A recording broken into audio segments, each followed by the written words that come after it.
Here I be. Once again, wearing another shirt that bleeds through everything. But yes, I have some friends waiting for me in our voice chat on Discord, who I will momentarily be joining for our discussion on what we would like out of Sins Unearthed and what our characters shall be. So with that in mind, I think I'm just going to jump straight into it. Let us hecking go. In fact, let me see if I can get us a nice view of what's going on here. You know what? Let's go to our Mech HQ view. I think that will be the deal. One moment. And where is it? I know it's here somewhere. Oh, there it is. Pachow. Had to make a little change. Turn off some text here and there. There we go. Now, it's time to jump into Discord. Yeah, that's what I was thinking when I had them in the legs. Hello, friends. Hello. Single heat sinks in the legs are great crit Agreed. protection. Since our double heat sinks take up 3 slots. But if you put single heat sinks in there, they can be good crit padding. If you want to keep the doubles, then yeah, I mean, still just moving those jump jets up makes them more usable. Still deciding which character to use, so no big deal. Yeah, I noticed, Haimont, you have you have narrowed it down to 2 main choices. I got those PDFs pulled up now. Also, the criticals.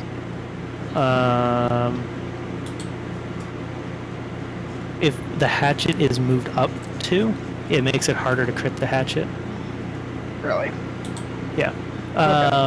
Because right now, there's a 50% chance that the only thing that can be hit is the hatchet. Gotcha. You're talking about spreading the crits across both upper and lower sections? Yeah. Makes sense.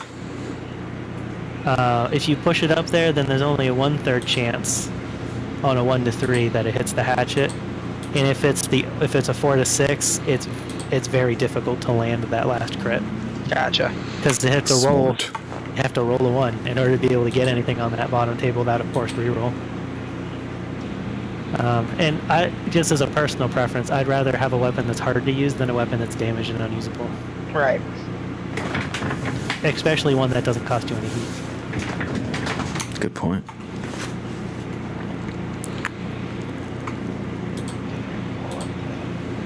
So yeah, guys. Thank you. Thank y'all for coming, by the way, and I appreciate your patience while my ISP decided to just shit the bed yet again. Every day. Every damn day. I mean, yeah, my stream yesterday was also a disaster for the same reason. Just constantly dropped connection. I had to just wait until I had connection, say something real quick, and watch it drop again. It was awful. That was sad to watch. Yeah. Sad panda. The saddest of pandas. So I did prepare a few questions to ask, just for us to mull over what we want out of the game as a whole. Hell yeah. We could either talk about characters first, or I could delve into that. I think it'd probably be better if you talked about that first, because then we could decide our characters based on that. That's true. That's true. Okay. Well, let's see. Man, I made these such fancy questions with long introductions. It sounds like something off of an interview show. Okay. What are your greatest strengths? Yeah, it's kind of it gets to that point. Here, I'll just read the first weakness? one off. How do you How do you like to start a role-playing campaign in terms of shared character history? Do you want to all meet each other fresh and see how personalities collide, or would you prefer to have some common background and or camaraderie? Whether you're a stranger or an old friend is up to everyone individually, of course. There you go.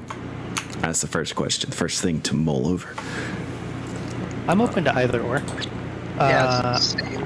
I've had some really great combination come into the game together type characters before that have been very rewarding. Right. But if people want to do their solo backgrounds, then I'm perfectly fine not having that.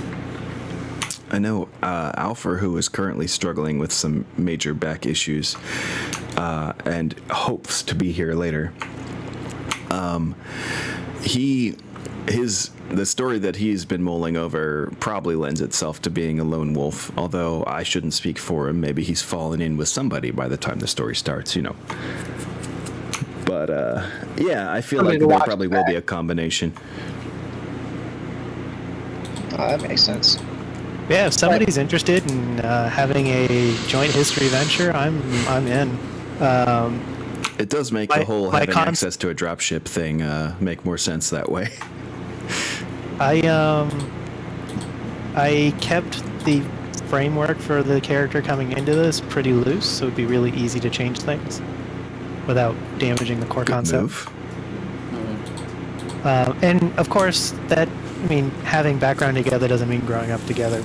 Our characters might have met in the past and now running into each other again, or we traveled here together because we've known each other as recent. Like there's a lot of wiggle room in there. That's true. That's true. So, with my two character options, one of them would be much more likely to be teamed up with some people. Just with how I got it built, you might see it. Ren Van Dyke. Mm-hmm. He's noble by birth. There's things there that he's much more of a sociable person, whereas Nergui, he would be much less likely because he's paranoid as hell that the Master Elf is after him. So, Fair. it matters on how people want to do it and what character I end up choosing in the end, but I'm perfectly fine with either. So the very basic adjustable idea that I had for this character was they grew up on an agricultural backworld where they grew up flying crop dusters. Nice. And at some point, their family, as an extended family, saved up enough money that due to some lucky circumstances, they had the ability to send him to a military academy to become a pilot and try to have a better future than the rest of his family. And after graduating the academy, he flew flights for Special Forces. And then got out. That's pretty cool. Did you have a nation in mind for this to happen in already, or is that one of the things you've left to mold around? I've left it fluid enough that we can adjust it. Cool. But I figured he probably got out because he was flying transport VTOLs in order to be able to get guys in and out, but he wanted to fly aerospace. So he took his skills on the road. Now, his reason for getting out could definitely be adjusted to work with another player character. But that was sort of the idea that I had, was that was where he learned to fly, and he has since gotten out and has been doing private stuff. I like it. Fair. So, as far as the do we know each other already versus Meeting the first time. fresh meeting for the first time, is the implication that we're supposed to be a military unit of some kind? Not necessarily, although, here's the thing. If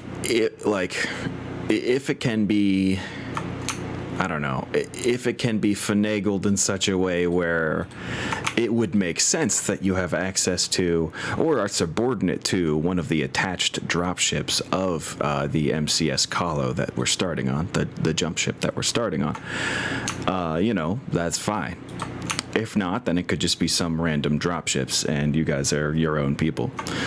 It's entirely up to you guys on that point. My plan, if I'm not coming in with another character, is that I'm part of the fighter escort for the jump ship Yeah, on a short-term contract. It does have a small bay for such things. Normally it holds small craft, but we could go much smaller craft and have an aerospace fighter be in there instead. You know, it's the budget option.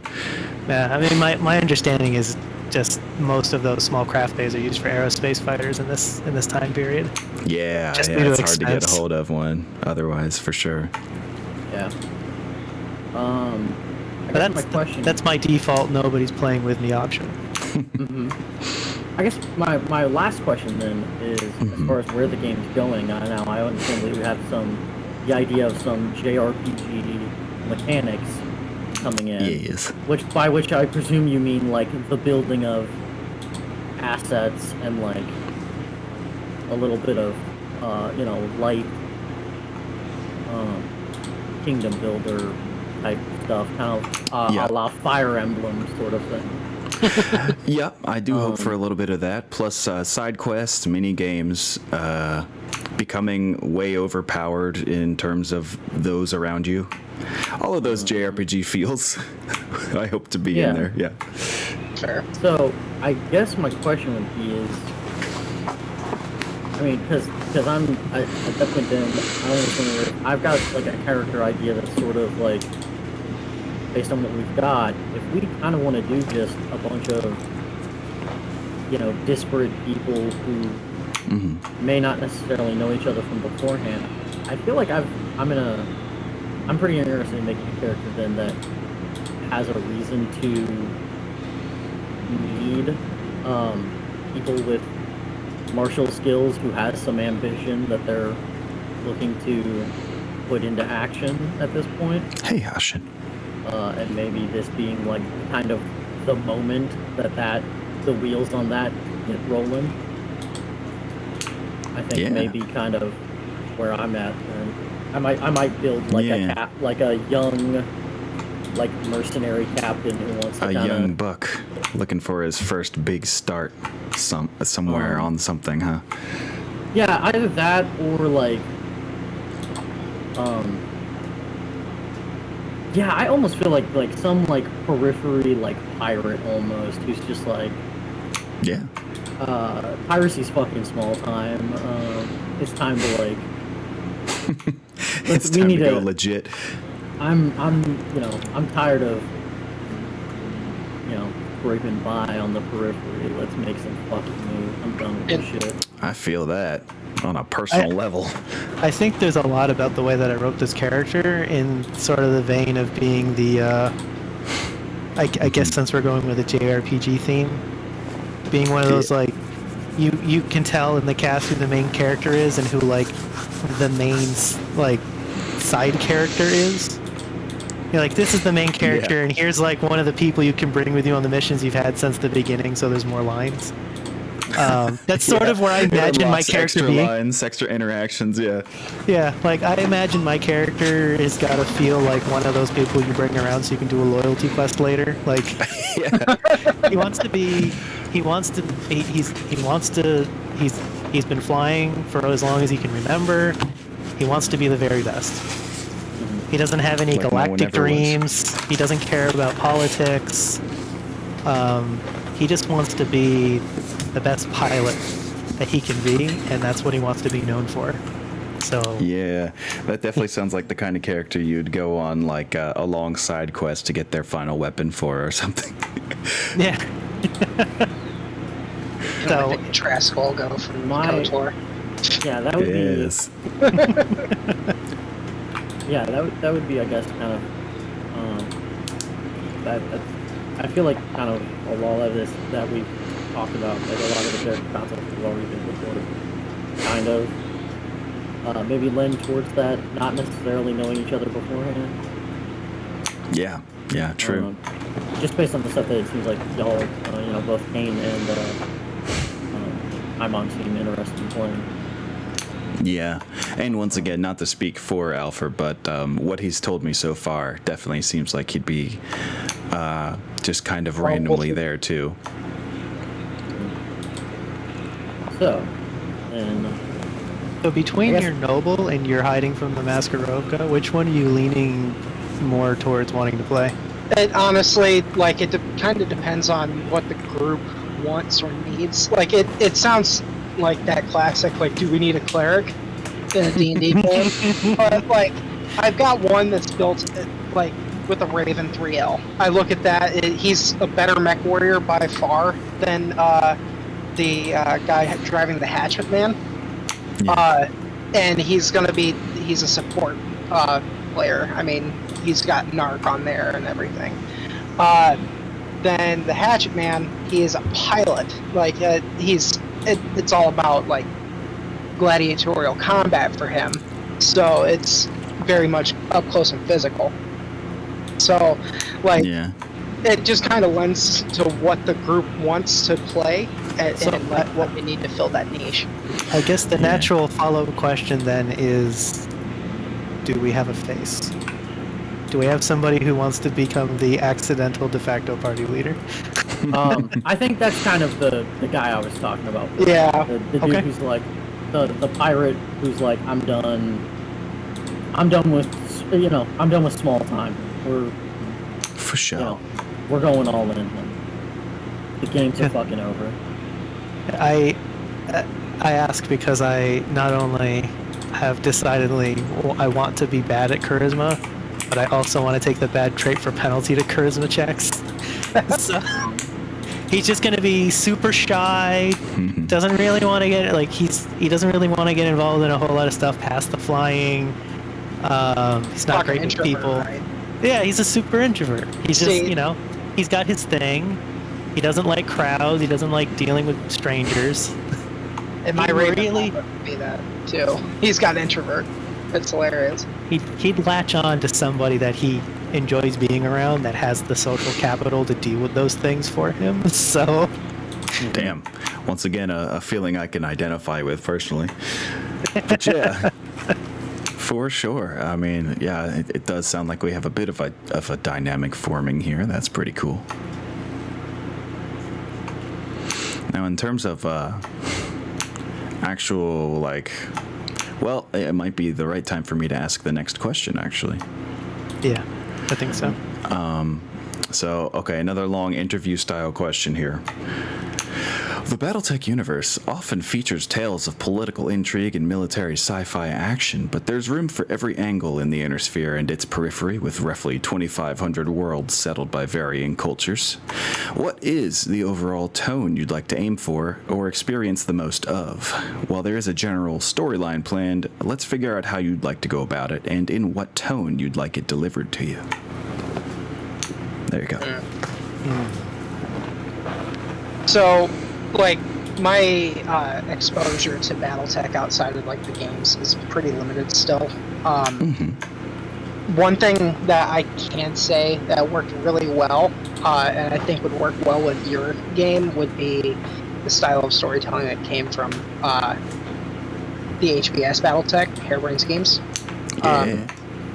Like, having those, like, having the monologues that Kamea did were really, like, impactful to the game experience.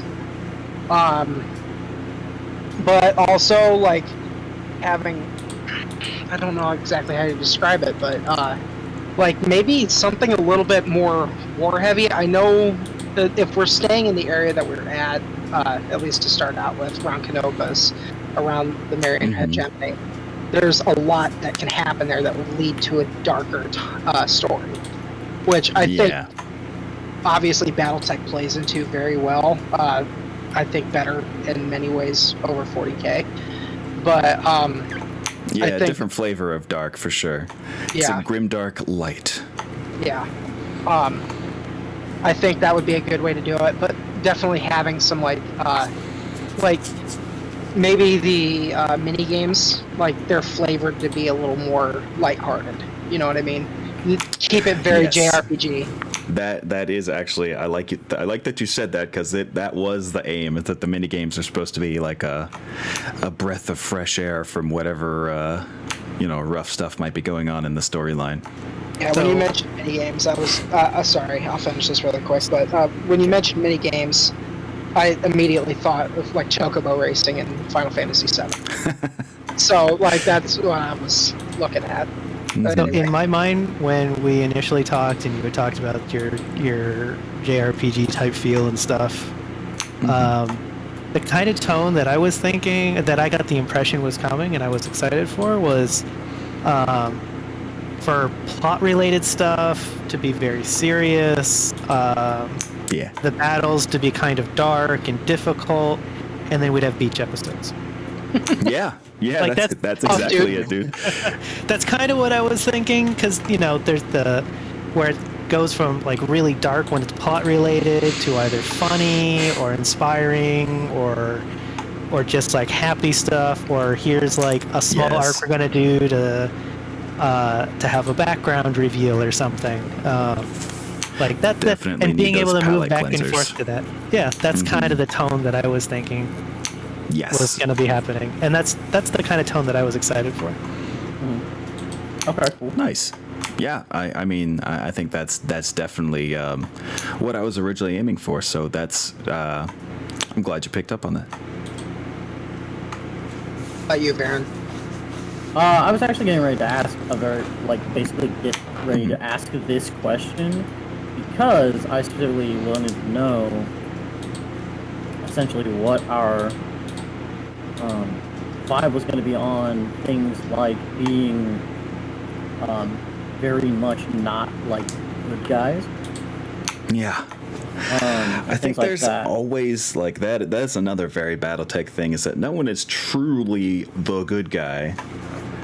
Like, they can be portrayed as one when it's from their point of view, but it's always just like, we're looking out for us kind of vibe.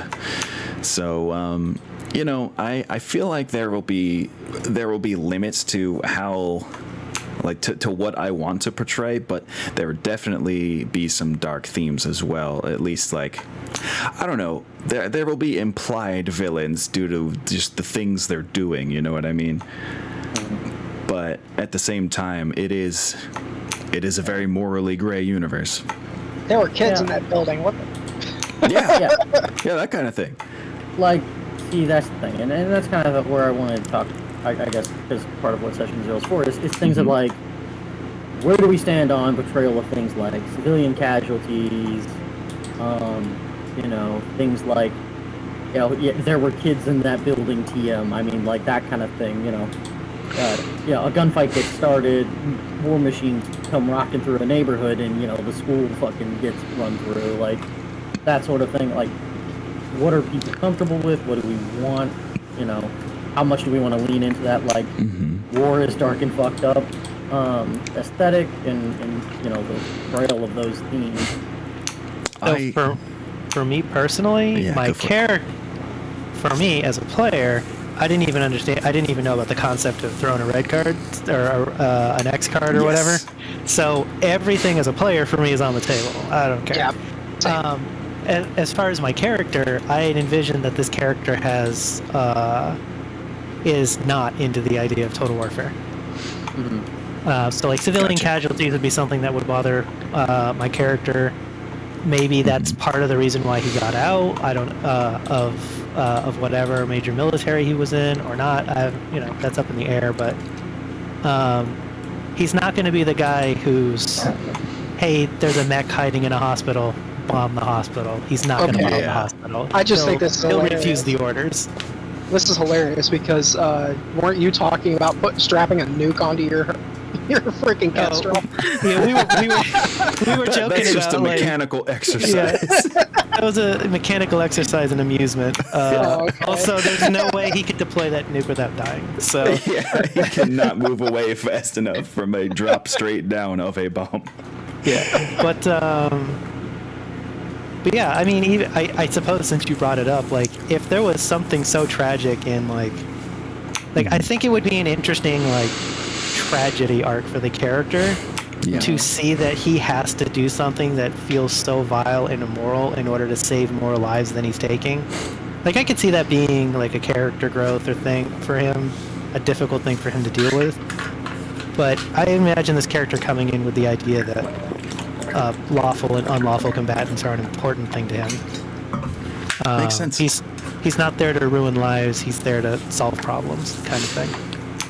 I mean, yeah, I think my initial intention with the story is definitely there will be moral quandaries presented where you might have to, or something might force you to go against your morals, but I don't want to do it nonchalantly. I don't want just people dying left and right for no reason. It needs to have be impact. impactful. Exactly. Yeah. But at the same time, like was mentioned, everyone absolutely reserves the right to just say X card or, send a little X in chat or something like that to skip a subject that's just not hitting them right. That's totally fine. I think a couple things to avoid would just be like what is not generally accepted, like on Twitch or YouTube. So like the R, like R's, I guess sexual assault. Let's avoid that. But or at least not direct portrayal. Yeah. Yeah, like we find out that somebody is a bad person. Fine, that gives us more of a reason to kill them. Yes. But exactly. like overall, just like not having that kind of thing portrayed on stream, which is something you would avoid anyway because you don't want to get your channel shut down. I mean, that's TMS. Yeah, this ain't So, World like, of Darkness. But yeah, I'm not too Darkness, worried. by the way. I know I'm being a bit of a hater by saying that, but World of there's a Dark- lot of stories, okay, man. There's a lot of stories coming out of that sphere. That's- Totally warranted, but it doesn't mean I don't love the whole thing. of course. So. World of setting Darkness aside. is also World of Darkness also like knows that, and that's like that's actually like part of the thing. Yeah, Right. being meta about it, like making sure you're coming at it from the right perspective, above the board, matters the most there. I imagine. Yeah, I feel like, does that feel like a good answer to your question? Yeah, and that's kind of what I was looking for. It's basically like, what are the characters that we're interested in playing, and also like, what are we as the players comfortable with? Yep. Because I'm like you, Kane. It is getting rattled in the game is not something I'm worried about really, but it is it's still something that I don't expect everybody to be comfortable with things I'm comfortable with. Yeah, True. like and your character not being comfortable with something like my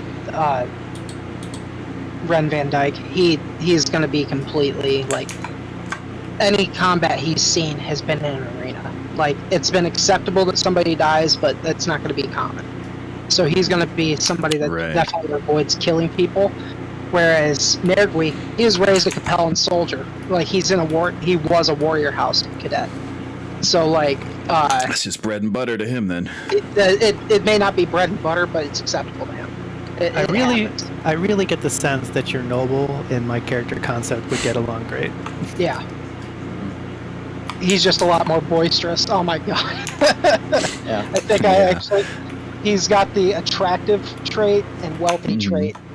I have him as a compulsion, which we could obviously work on that if I end up choosing that character. Right. But I was thinking about like performance enhancing drugs or that kind of thing. That would make sense. And then he's got to animate the guy he beat to be able to get the hatchet man. I figured. So, but Gotcha. I think either one of those concepts would get along with Kane's character because the other one's reserved as well. Like, let's be alone together with the party. Yeah, we're just staring out. They don't know that I'm a mech pilot.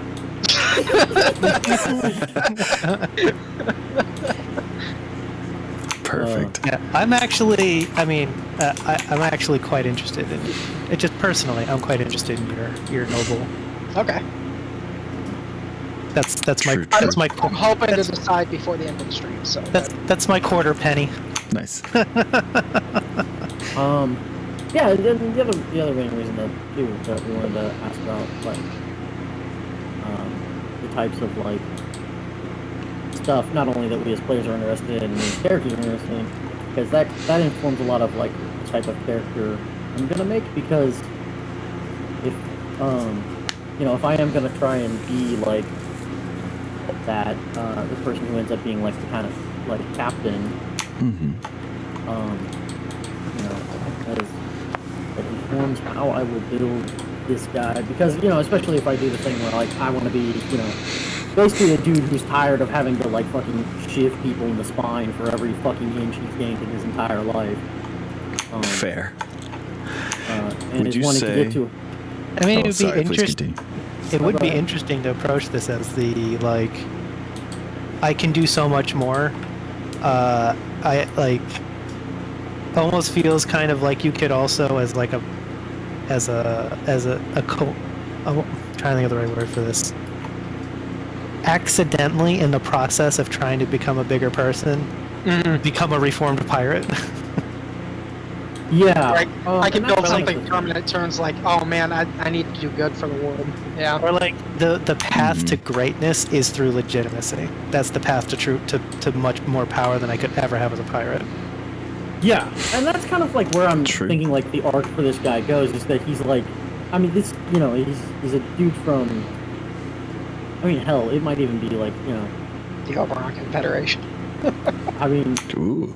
so like, how close is LeBron? That's literally the other side of the inner It's not sphere. far. It's still around the edge of it, right? Like, oh well, I mean, it's to the north end of the sphere, though. Yeah, that's true. Yeah, that's true. it's out by the Outworld Chord. Alliance. Yeah. That's true. That's true. Yeah, the main like, But hey, maybe that's how far away you've run from your origins. You know. yeah, I'd have to have the money to make it that far. Yeah. Well, I guess that answers the question I was going to ask was, which was, is this the kind of guy who would already have the employ of a dropship? Actually, if anything, he's probably from fucking like, Circinius Oh, nice. or something like that. Circinius is also like basically fucking an ex-bad neighborhood in a nearby large city Yeah. near you. We are not pirates. We're an organized military we're in a a small federation, don't you nation. know? We federated, so you Oh, stop calling the Black us that. Warriors. Yeah. Oh yeah. But yeah, Black you know, Warriors. or just, I mean, shit, the fucking totally the space forgot about between the this. Marians and the Magistracy is like fucking no man's land. That's true. I think I think the idea of a character who wants to be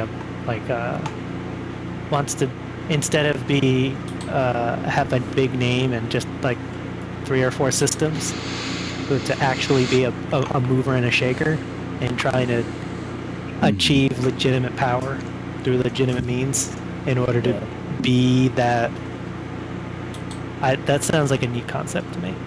Yeah, and that's True. the thing is that I'm basically looking for a guy who's looking to move on from, you know, I've been killing people just to like A, stay alive, and B, take their shit for going on, you know, 20 years at this point, and I'm ready to fucking break out of that pattern. I can once again identify with that. I should probably not say how I made most of my money through my 20s. Now here I am looking for a real ass job. So feels. All right, I think we're ready for your next question. Yeah. Indubitably. Okay, well, the next and both simplest and perhaps most complex in terms of answering would be, what is the balance between RPG combat and wargame combat that we'd like to aim for? Okay, I think we discussed this a little bit in the messages. I was thinking about it a little bit more. I like the RPG combat, but that's kind of like the butter on top of the bread, and the bread would be the Yeah. wargame. So I'm thinking see like that. we focus more on the wargame because that's what people are here for. They're here for the mechs. They're here for the Hell planes. I'd say maybe 75-25. Like, does that make sense for you guys? I can dig that.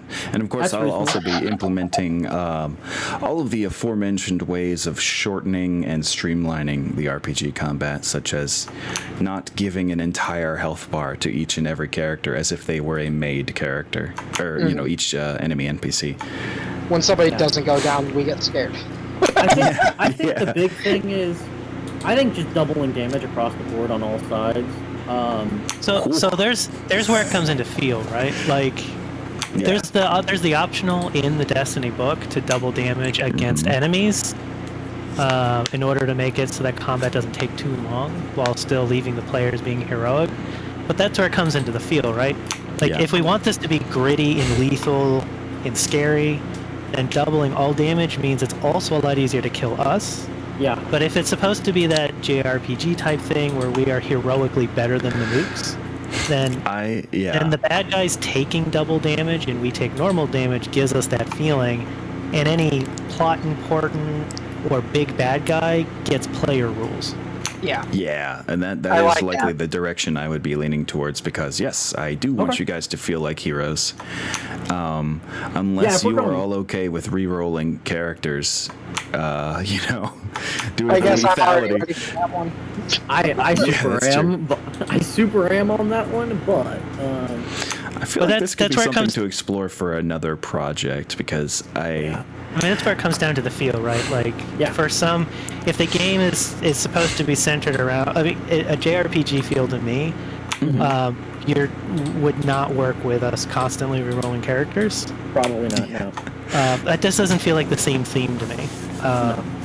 I think the double damage against guys who don't matter, or just the generic moves, will speed up combat and make us heroic against the nobodies. right. And then it also sells that, oh, this guy's a badass when we expect Yeah. a result, and he shrugs it off and fights us back, and we're like, oh shit, this is real now. Cue music. This Yeah, is now exactly. this is a named bad guy. Like, I think that really fits the theme, you know? I've been watching a lot of Metal Gear Solid playthroughs lately, and yeah, it's like a boss for Metal Gear Solid. Like everyone else just melts, and then the boss shows up and is like melting others in front of you, and you're like, oh shit, they're as good as me. Yeah. Yeah. That was, for the way that it was described to me, that was going to be my suggestion, was we do double damage against nameless generic bad guys in ground combat. And then named or important people get treated just like PCs for that longer dramatic fight against those important people. Right. And then the augmented combat is, I mean, we just follow the regular rules. So Yep. that becomes scary in its own way, and the dramatic is how dramatic or perilous it is the BV adjustment. So That's true. Yeah. And perhaps the unit types in play. exactly. Which makes sense. That was going to be my suggestion coming into this conversation. Yeah, One and I thing think we- that probably that is fits best what Stowe has described as the game is looking around, right? And it's not like For we sure. can't get hosed. Like, we did that really long form combat in the hangar, and it was still getting kind of bad. So Yeah, it was towards the rough end it right was up until the quite- rocket showed up. Yeah. So us doing double damage against nameless guys does not make us invincible. It just means, we'll kill some stormtroopers before we get overwhelmed and eventually fall. So, And I mean, like, one thing I might suggest too is having like a critical system. Like, nothing major, but like if we hit on a 12 or something, or if they hit on a 12, Yeah. that does double damage again. So like we get nailed. It gives that kind of feeling that you get when you're in the mechs too, because like you nail that at 12, all of a sudden you got a headshot on that location roll. That changes the entire game. It could have been like knockout, drag out, but True. yeah, that crit just put him Yeah, down. I mean, since the odds are so low of a 12 on a 2d6, yeah, maybe I should make it a little more special like that. For balance reasons, doubling double damage does sound insane, but then again, I mean, if it's supposed to feel like an action movie, just instantly dispatching someone kind of still stays in that feeling. and that's So, yeah. still, and that double still only against the chaff. Yeah, So and it won't but it- adversely affect the story when we do it. So, Yeah. but But if a bad guy does it, it can super change the landscape of what we're Yeah. doing. But I don't think anything's like really made like, as long as we're wearing armor, nobody's gonna be dying from double damage. Like As at long as least it's the first hit against you. yeah. There's That- lots well, of yeah. there's lots of roleplay reasons for us not to be wearing armor. Yeah, Something to keep true. in mind. But that's why we also have plot points and we have edge points. Like we could use those Yeah. to save ourselves. So You guys will be the edge points and plot points will be flowing like water. I'll go ahead and let you know that. Like I do plan on rewarding, I don't know, smart choices and good RP with those partial plot points, which three of which add up to a new plot point for you. And I gotta make use of the GM plot point system a little better myself. It can be quite devastating. Yeah. They're very good. Plot points are really add the RPG element to the game. Mm-hmm. So And keep that hero feel going for sure. but yeah, that's my personal suggestion on the RPG combat anyway. Mm-hmm. It just makes it feel a little bit closer to the war game, which again, that's what people are more likely to be here for. Yeah. It's BattleTech. Exactly. And that's basically the balance that I was already thinking of when I made the whole thing, but I was, I left room to adjust in either direction in case everyone was like, nah, fuck the whole RPG side of things. We'll just use that for skill tests and RP. I would have been fine with that too. But that is about the balance I was originally looking for, was the 25-75. okay. But I'm once again still open to all opinions, including, shifting it more towards RPG, depending on any points raised, And I think starting with that as a default will be nice. And if between audience feedback or our feedback, if we want to adjust that ratio while the game's in progress, then it's something I guess we could revisit if it becomes a thing. Yeah. That's definitely something that I should make known, is that we are probably going to be constantly adjusting things as we go. Because I'm a brand new GM. I am not certain how things will play out until they do. I learned a lot just from the prologue, especially time management. Holy shit. But, yeah, perfect. Speaking of time management, so far I have found like 3.5 different sets of aerospace rules. Yeah. And I have the one that I would like to recommend. Oh, yeah. Go for it. So there is, because I figure it's BattleTech, it's about the mechs, so spending the most amount of time on the mech side of combat or on the mech battlefield is probably best. Preferable. So there is, and I can send you page references and stuff, but there is a aerospace combat rule set for when you're not on the ground map that takes all the different high atmosphere levels, the gravitational well levels, deep. It gets rid of all that.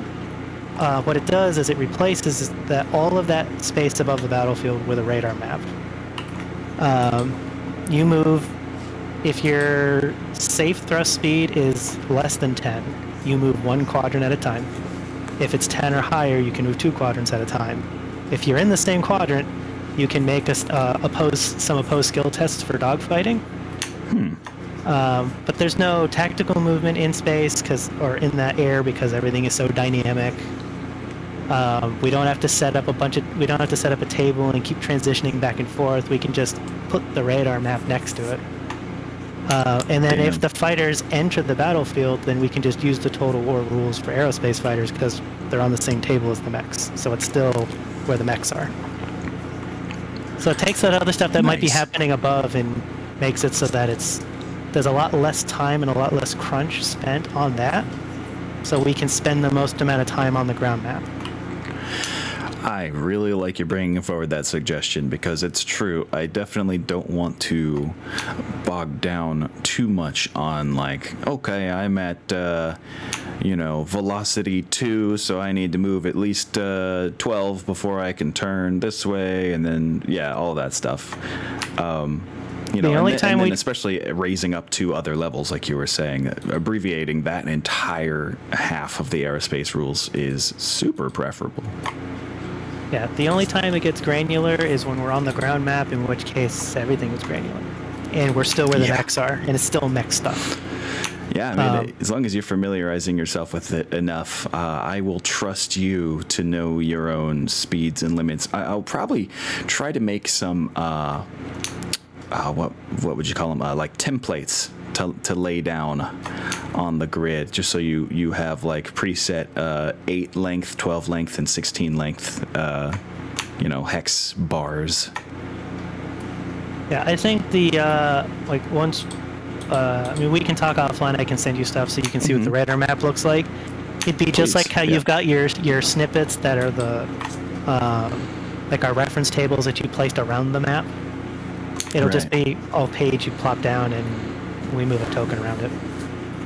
Yeah, that would be much easier. No hex measuring, no facing. All the movement stuff will be faster. For the dogfighting rules, there's opposed control rolls and opposed piloting rolls, and those are used to determine, like, are you fighting head on, are you chasing somebody. So that's already done. We don't have to deal with any of the movement or who's flipping backwards and doing weird maneuvers, and then we roll gunnery. So it keeps that really cool. Short and sweet, so we can keep on the table. Okay, I know already. We're definitely going to be using that. That sounds great. But yes, if you can get me a reference to where it is, I'll read over those rules as well, because I do only mostly know the Total Warfare. What's it called? Aerospace units on ground map rules. Yeah, and those are the ones that's the only time it'll be granular, because that stuff is a little granular, but sure. But it's on the ground map with the map. It mechs, matches the granularity of everything around it at that point. Yeah. All right. So what were we talking about? Oh, how to keep aerospace streamlined in terms of battle. And it sounds like we have a great plan in place already, thanks to Kane's research. So, excellent. Great. Perfect. I just got a little reading to do about that. So, I guess at this point, it's time to talk about what stuff our characters we're planning to be able to do with them, so we can see if there's holes in the party. Very true. Do we have an idea for our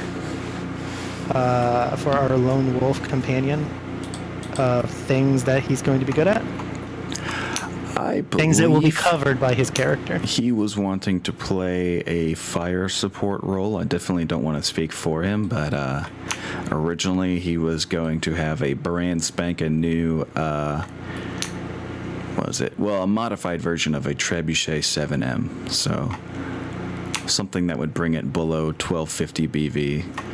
Okay. Like a slightly downgraded one. Oh, is 1250 BV what our limit is? 12 if you have wealthy. Yeah. Oh, with wealthy. Okay. Yeah, which, I will have to find a bigger drawback, maybe even more so than just the one negative trait you have to take against it, just to really make sure that there are consequences to taking wealthy for having such a stronger starting unit, I mean, you're giving up one of your positive traits for something that is eclipsed the first time we get good salvage. Mm-hmm. That is true. Yeah. And then it just becomes an RP thing.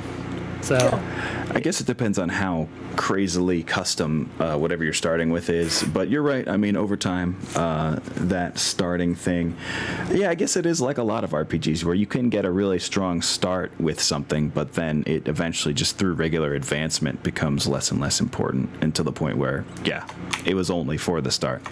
One thing I did notice when building the Duke of Orange, Van Dyke, I took wealthy on him. That's how the hatch advance is good as it is in that build. And one thing I looked at was how do I put that? You could literally just take wealthy and just go into training. You get the XP for it. So you could just get like an 800 battle value mech, and whereas before it would get you 1 XP point for that 100-point difference. Yes.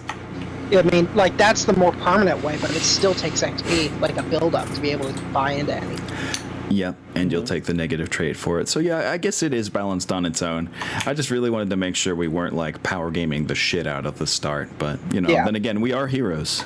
I want you to feel like heroes. So it really, I won't overly compensate for that. I mean, I personally didn't. I personally thought it was mechanically one of the weakest things you could take. Yeah. For flavor, I'm sure it's great. I'm sure there's going to be a lot of really cool roleplay opportunities with it. But, I mean, that mech can get blown up. You get good salvage, and it's no longer the coolest thing you own. Yep. As opposed to, you know, True. somebody take, like, I plan to take G tolerance because he's a fighter pilot. I'm always Nice. going to be able to use G tolerance forever. No matter how good we get, G tolerance will help me. Yeah, that's true. There are So- more straight mechanical ones like toughness and G tolerance there that, you know, are game long, just the entire game. So good point. Rule of cool. I mean, Yeah. it doesn't seem like it's unbalanced to me. The ones that feel a little unbalanced, True. it just matters on how you use them as the GM, are like the enemy or blood mark, which I chose one of each for both of my characters because I had a background, a reason for choosing those. But like those ones seem weak unless you make that encounter really powerful. So that's like, true. I'll have some pondering to do on, you know, what to make of those, but they definitely will come into play. yeah.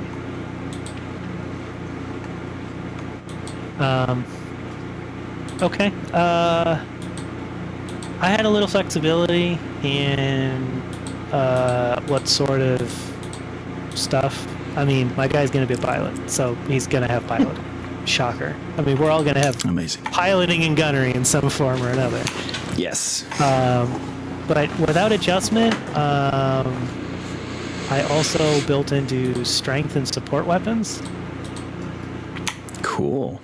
I wanted him to be really bad at charisma. I wanted him to be a really shy guy, but he's also cornbread, so he's probably a bigger dude. With the way that the way that skills have been moved away from reflex to make it not a monostat, I've just put a bunch of ranks in gunnery, and my reflex is a 1. So. Yep, that's definitely a way around it. So, you know, the other stuff he's not great at. He's not a subtlety person. He just doesn't like to talk to people. Well, that makes sense. And the ranks being, you know, using ranks in something that's reflex based kind of just shows training instead. Like you're just very well trained at it. Yeah, I mean, I figured he was a natural pilot, so he's got good willpower to go to his piloting, but he had to go to the academy and get taught gunnery because you don't learn gunnery when you're a crop duster. Yeah, that's a good point. It's not part of the initial upbringing there. Yeah. So I don't know if anybody had any ideas about picking up like computer, like some of the intelligence skills, or some of the charisma skills, some of the other willpower stuff. Like, I'm gonna be with Chief. I'm gonna do my best, but I'm grabbing the like charisma shit. That makes sense. Because because I'm wanting to do the like captain stuff, but as far as like it's kind of hard. I'm already spread pretty thin. It looks like. Yeah. That's one Easy cool to thing do. about that one thing with it being a regular is that there's just not enough points to put where you want them, which makes it interesting. But Oh yeah. the requirement to have at least 1 point in knowledge made me sad. That's true too. Yeah, I think it's a bit of a like forced RP in a sense, but you know it does round out your character a little. Like everyone knows a good bit about something they enjoy, you know, or something they're trained in. So yeah. Okay, so we're doing a regular. Yes. So like this is one of those things. Like I have Nergui. He has 4 intelligence skills. One of them being knowledge, communications, navigation, and tracking. I kind of have him being as like your typical trained soldier in the Compelling Confederation. Whereas Ren Van Dyke, he's much more charisma guy. I have him as like in my headcanon. I haven't written it down yet. He's a former actor. He kind of like literally looking at The Rock. Like he went from a wrestling league to acting. I see. and just kind of going with a little bit of his nobility stuff as well. So like he has some training in protocol, has some streetwise, but like just trying to keep it both characters pretty, have a decent variety to them, I guess. I don't know. I'm still trying to figure out which character to do. I mean, yeah, it's a tough choice. I figured make 2 characters have a backup. That's what I was going for. Yeah, I've noticed their stats are quite different, so yeah, you've got a real smattering of different abilities to choose from here.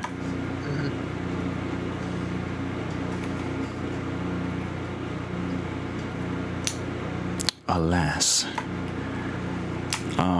Well, if anyone needs help building their characters, I can answer as many questions as possible, especially when it comes to the differences with my little project, Advanced MechWarrior Destiny, and the differences therein. But, yes. I hope to leave this session today with a character sheet from each one of you, if possible. And if poor Alfred's in too much pain to show up, then I will give him homework.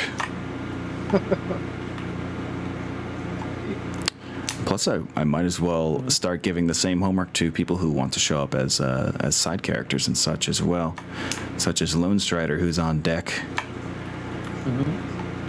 Yeah. So I've got willpower is 4. So I'm decent at all the willpower skills already. Nice. Definitely. And then I just put a bunch of ranks in piloting to be very good at piloting. So he's got a 2 piloting coming into this. Oh, damn. Yeah, because he's been really flying. He's been flying his whole life, so I figured that's what he's going to be great at. That makes sense. So if nobody else builds into willpower, I at least have a 4 to all the willpower skills. So I've got at least something going. For sure. But I have charisma 1 and nothing in any charisma skills. And I'm going to take that penalty, so I have a 0 to all of these charisma skills. Oh. Because I think that'll be hilarious. Definitely. Again, reflex 1, he's got gunnery, but no other reflex skills, because he didn't do any of that stuff. He was a terrestrial pilot in the military. He's got the 0G fighter, but when he's in 0G, he's strapped into a seat. He's not floating around hallways as a commando or anything, so... And he didn't grow up in space, so he doesn't have 0G ops or anything. Gotcha. Put points into strength and support weapons, so he's okay at the other strength skills, but that's his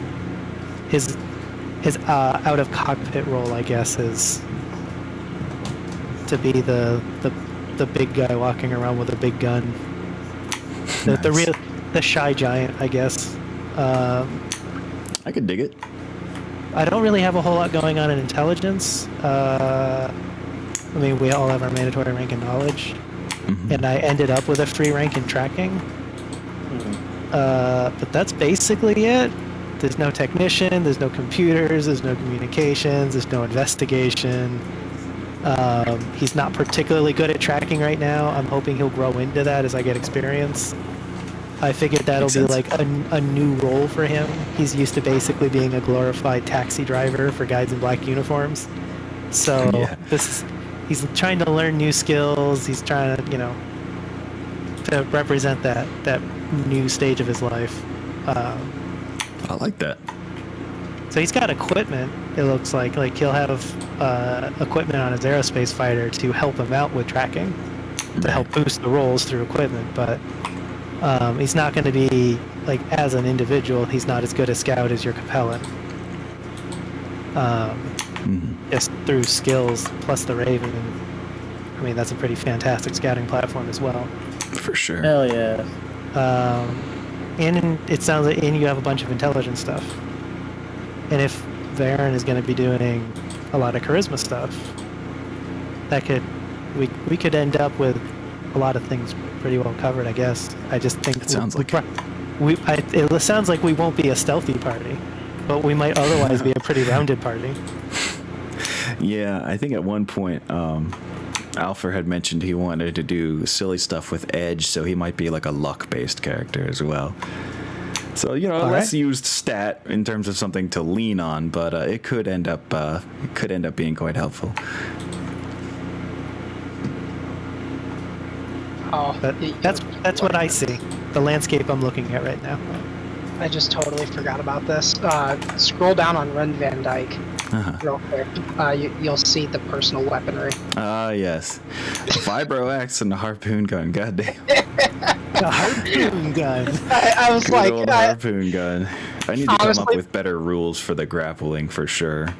honestly, with that character, I literally started it with like, I really want that harpoon gun. Oh my god. That was hilarious. I'm glad the Impaler got to impale. Yeah, true. Yeah, I mean, I'm coming in with sport weapons. I'm gonna come in with like a machine gun and something else gratuitous. Very And nice. totally not subtle. Of course. And that's fine. You know, I think that, like, I don't know, it being only like 1/4 of our battles being on foot, I think it's okay to have some silliness in the weapons department. Like, bad guys think they have the drop on you when you're out of cockpit, but really, you know, You blast with they're gonna have a harpoon hard time. Yeah, exactly. They're gonna have a real, a rough time with that one. Yeah, I mean, it seems like that's if you went the route of the Capellan, we'd have a pretty good spread of stuff going on. Yeah. If you want, if you play the noble, it sounds like you'd be a little bit more charisma, and we don't know if A different If section Alf- of the charisma, though, for sure. yeah. Which again, it's complementary and works well with the party. Plus, we don't know if Alf is going to be doing intelligence stuff. Yeah. Yep, I'm definitely not 100% sure on what he wants to do mechanically yet. I just got a couple scraps of what he wants to do story-wise. I went ahead and I know my traits. I'm probably going to go with connected, but specifically for the underworld. Ooh. Because connected tells you to take like a fear basically. And then bad reputation will be my negative trait. I'm known for a free pirate. Okay. That's good. That's good. That could Especially be for fun to work with. a charisma character. That's crazy. Yeah. I mean, it's something you're working against. Yeah. And with the mechanic setup for you to spend XP to buy off your bad traits, that's a cool plot thing too. Like if you do good some point. notable stuff where people know you for the things that you've done since being a pirate, then maybe you spend that XP and your reputation is changed. I think that's Yeah. all. That's a lot of really cool potential. That sounds really neat. Yeah, I like so it. I'm going with those. So yeah, anybody who would know about his periphery piracy would be like, oh, this guy's a Dick. problem. This guy's a problem. He's probably gonna murder me at this meeting. And knowing what skills I'm going with, that might be true. Yeah. I was going to say it could be a cool experience to contradict what people are expecting, but at the same time, there are probably moments where he'll fall right back into his ways. I did have a curiosity question. For sure. Let me look it up exactly here. Creation. There's a question about usage for a specific positive trait. Tech empathy. So tech empathy, +1 bonus on non-combat tests directly involving technology. Would you say that him operating like scanners and sensors and stuff would constitute a non-combat test with technology? Yes, I think that would be non-combat enough. I mean, yeah, I think at this point I would only consider combat when it's like directly relating to attacking, like mechanically speaking, like part of the role of attacking. Right. So he wouldn't apply tech empathy to shooting guns, but he could apply them to sensors or Exactly. or communications. Okay. Yeah. I think for my That'd be fun. positives, I'm going to take G tolerance and tech empathy. Cool. And then I plan for this character as part of his growth to lean more into the intelligence stuff. If he's the only intelligence character, he'll probably pick up technician and tracking and try to diverse a bit. If there's other intelligence characters, he's probably going to focus a lot into like tracking and navigation and scout stuff. I can dig it. I haven't looked at the full skill list yet, but I'm pretty sure the only skill on all that I'm even getting in the intelligence sphere is likely Tactics it's likely tactics. for initiative. Yep, I'll definitely be using the tactics initiative bonus. Yeah, tactics and probably the occasional knowledge skill, knowledge pirates. Makes sense. Well, that would probably be my starting required knowledge skill. Mm-hmm. Is, knowledge pirates. I decided to go with aerial racing. Ooh. Hell yeah. Interesting.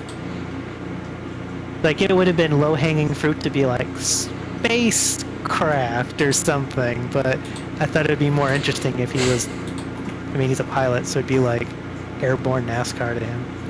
Yeah. Makes sense with the, coming more from a like conventional aircraft background. Got a little bit more to worry about there. Dude. Yeah, I'll see if I can make sure you get to use that knowledge at some point. I mean, even if it never comes up in a role play, like, or even if it never comes up like mechanically to matter, then he's still got his like his conversation piece with people. It's his role play Yes. thing. That's his passion. And I So you think can have, that like, that's the main all fallback those- for those knowledge skills for sure is RP use. Yeah, so you can have all these introvert moments, and then somebody decides they want to break the ice with him, so they bring him a recording of And a he race or nerds something. out. Yeah, and he just like pops out of his shell, and be like, "Oh my god, the guy is in there, like number 32. He's like my third favorite pilot." Like, yeah, I've been watching his career for 15 years. yeah. Massive eyes. That is pretty quick- cool. He'd learn about obsessed- aerospace, Trueborn, and just be like, "Oh my god, that's so cool." I obsessively drink. I only drink the beers that guy drinks. Like, Fanboy. just super fan for his race stuff. Yeah. You were saying, So- Baron? Higher education. What do you do if you don't take higher education? You just don't do it. You just don't think Yep. Yep. it's yeah. I mean, Mechanically, that is all that happens. I mean, you can definitely. I don't know. I feel like I would just give a little more wiggle room to your what you've been through recently story at that point. Okay. Like you can make up a more fantastical thing that you've been through in the stead of higher education. I mean, I like, was just if you're wondering a because pirate. specifically, like, the old BattleTech RPG, if you didn't take, like, higher education, you just you did, like, an extra real life, package. I kind of like basically that. Because when you were 16, you just fucked off to join the army or whatever. Yeah, Rather than going like- to some academy. I mean, And, higher like- education includes enlistment. So Yeah, and like that would make sense. Just rename it like to Pirate Gang or something like that. Yeah, Oh, if I wait, keep the yeah, same why- mechanics. Why does Yeah. higher I mean, education especially if include you- things that aren't education? I mean, especially if you do like something like Cercinius, right? Like Yeah. they are organized. They have their own training regimen. They'd be Yeah. like doing an enlistment, and you'd be enlisting in the Black Warriors. Good It point. just it wouldn't be a house military per se. Yeah. It'd just be a reflavoring, and you'd still get your skill point Exactly. for the optional stage. And there's definitely stuff on that list that are pirates. So you Yeah, can I pick- think kill that's people. why I'm probably gonna go with intelligence operative training. There you go. And I don't think he's from Cercinius, but just like Ended up there. the intelligence operative training fits piracy best because it gives intimidation, and that is what he is. Basically, what he'd get out of that. Oh, I like it. I do like the idea of playing this character who's going to be walking around with giant guns and is not at all intimidating. Let me just pull out my M60. He's like, I've got the. I just don't want to. You don't make me. I don't know. Just say yes to the other guy, please. Come on. Are you like strength 3? Yeah, he's strength 3, and I got 4 ranks in support weapons. Hell yeah. Hot damn. Hell yeah. He guns. He's just gonna have He a gun. 0. He'll have a 0 to intimidation. So he's gonna, in the whole scheme of things, is gonna be the much less threatening looking person, and the big guy's gonna be like, whoa, just please listen to that guy, please. Can we not argue about this? Pulls Is out this an really M60. necessary? Like, I really don't want to do this. Please don't make me kill you. I really don't want to. Yeah, that reluctance sounds like it could be very fun to roleplay instead of just always being a macho man. Yeah. Oh man, this is a hard decision to make because, like, my two characters, like, I would very much put Nergui as the one that a merc company would want to recruit, right? Like, that's the one that you would actively want on your lance. He's bringing Yeah. a very useful mech. He's a good pilot. I mean, he's got a 3-4 out the gate. And he's very much trained in military matters. Like, you don't have to give him extra training. He already knows what he's doing. Whereas Ren would just be hilarious to play, as he's a 5-4. And, Ooh. yeah, he'd just be funny to play. And, like, the actual character would be hilarious to play, but I'd be fine with either one. I'm almost about to flip the coin at this rate. It's crazy. That's a great question. Mhm. How are we converting skill ranks into actual gunnery piloting? There There's a is- section in tabletop integration for that. Oh, in the cool. yeah. Destiny book. I just haven't gotten there yet. It's very I much might towards be the end. able to just drop it in here real quick. Just had it up. Very cool. Yeah, Oh, there there you is go. a hard and fast conversion for sure. I pasted it in our group chat. Your gunnery Oh, plus perfect. reflex, or your piloting plus willpower. In the second column is total war gunnery, total war piloting. Excellent. Thank you. Perfect. It doesn't scale exactly the same, which is why they're separate entries. But that's your conversion. Because they always want that gunnery to be better. Yeah. Well, I'm coming in as a 3-2. I'm definitely inverse. Well, Yeah. Seems That's that your probably better for gladiator our would be aerospace. inverse as well. Well, it's rough, right? Like, if you suck at your piloting, you die in atmosphere. But Yeah. as an Very good aerospace reason. pilot, there are so many stacking penalties to gunnery Yes. that you have to be really good at it in order to even remotely consistently hit things. Yeah, isn't it like So- a built-in +3 just to shoot at the ground? If you're strafing, which you shouldn't do, it's a +2. Yeah. Or no, if you're striking, it's a +2. If you're Okay, yeah. bombing, it's a +2. If you're strafing, it's a +4. Okay, yeah, that was it. Yeah, I mean, you don't. There's That's no rough. movement penalty, so you don't have to be like, I was at safe, so I get a +1. You get to ignore that at least, but then you using a have. lot of small lasers anyway. That there's no way you'd want to do that anyway. So even if it's like, hey, like, I've got this +4 to strafe, and then that guy moved and he has an evasion of 2, so now I've already had a +6 on top of my gunnery. So at that Yeah. point, strafing a guy with 2 evasion, I'm already at a 9 to hit. So. Jeez. Yeah, firing at ground targets with aerospace just feels like a high risk, high reward system in the first place. Yeah, it's difficult. If I was really good at gunnery, or I took like my SPA to be really good at a particular weapon to try to help it out, it could be devastating at with really high risk to myself. But as is, it's easier for me to drop bombs than shoot you with small lasers. But then I drop my bombs and they're gone. So it's I can see why you put so much thought into bombs in the first place, though. Yeah. Yeah, I mean it's probably going to be my most effective contribution to battle, and it's a one-time drop of stuff. So it's a far more simple and static number to roll against. That's for sure. Yeah, so it'll be interesting. And plus, I've got other stuff, like I got the recon camera and the electronic suite to go with it, which coincidentally gives our group a +1 to our initiative rolls. Really? Yep, and because it's heavy enough, every 3 tons of comm equipment gives a +1 to initiative. Oh right, yeah, okay. It's a big set of junk that I've put in the bottom of this fucking aerospace fighter. Damn, okay. I didn't know that was in the custom. That's cool. And you don't have to be the lance commander for that. No. I also have the sensor pod things that I can drop. So basically I drop them like mines, and they're perimeter sensors.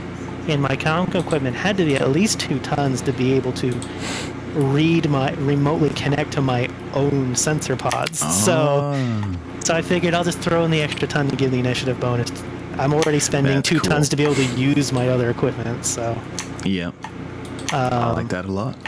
Plus, I think the other thing that we need is, I mean, since that's already giving you a bonus, that means I'm probably already sending you data from the computer. For roleplay reasons. That bonus stack with tactics, for sure.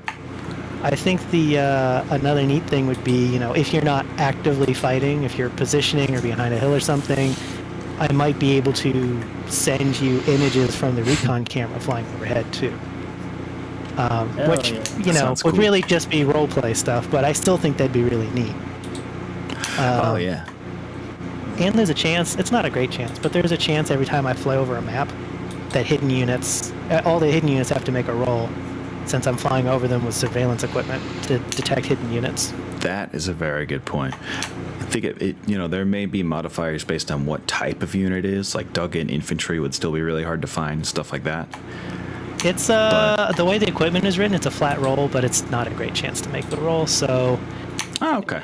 It's not like... There was an entire rule set for the recon camera.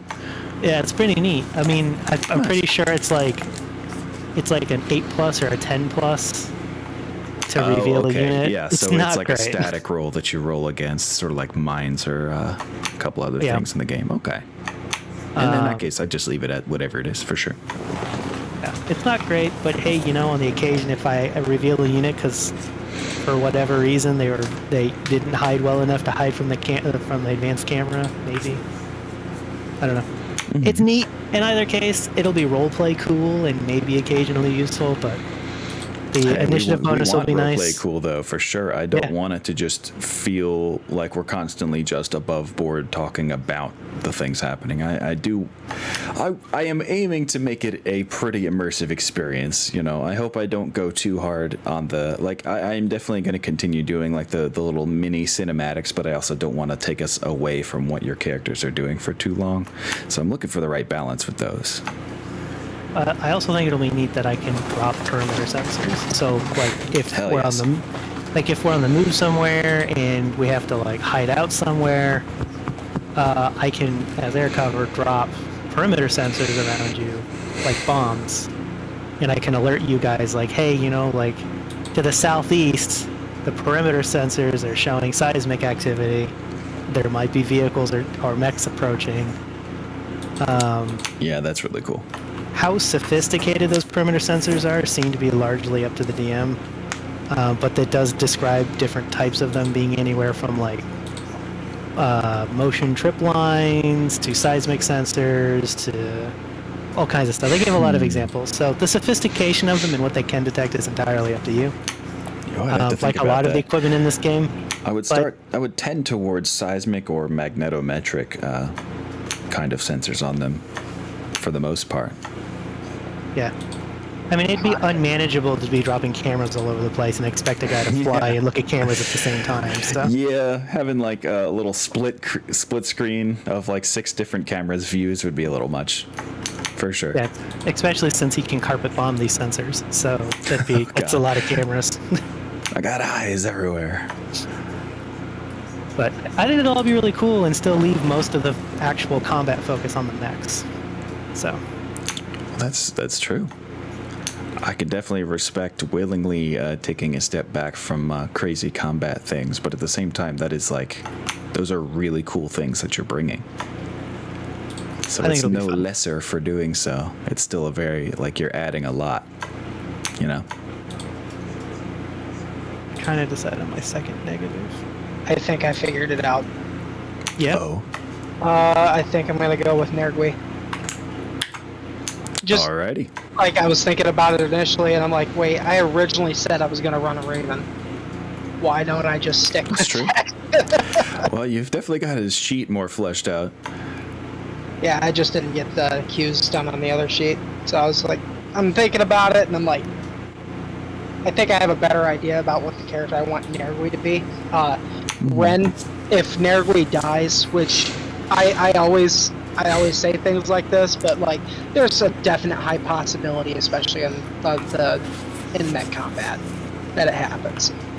Like, so I mean, we're pre clan invasion, so the one shot potential is much lower right now. Yeah, that's true. But I also think the Raven has low head armor.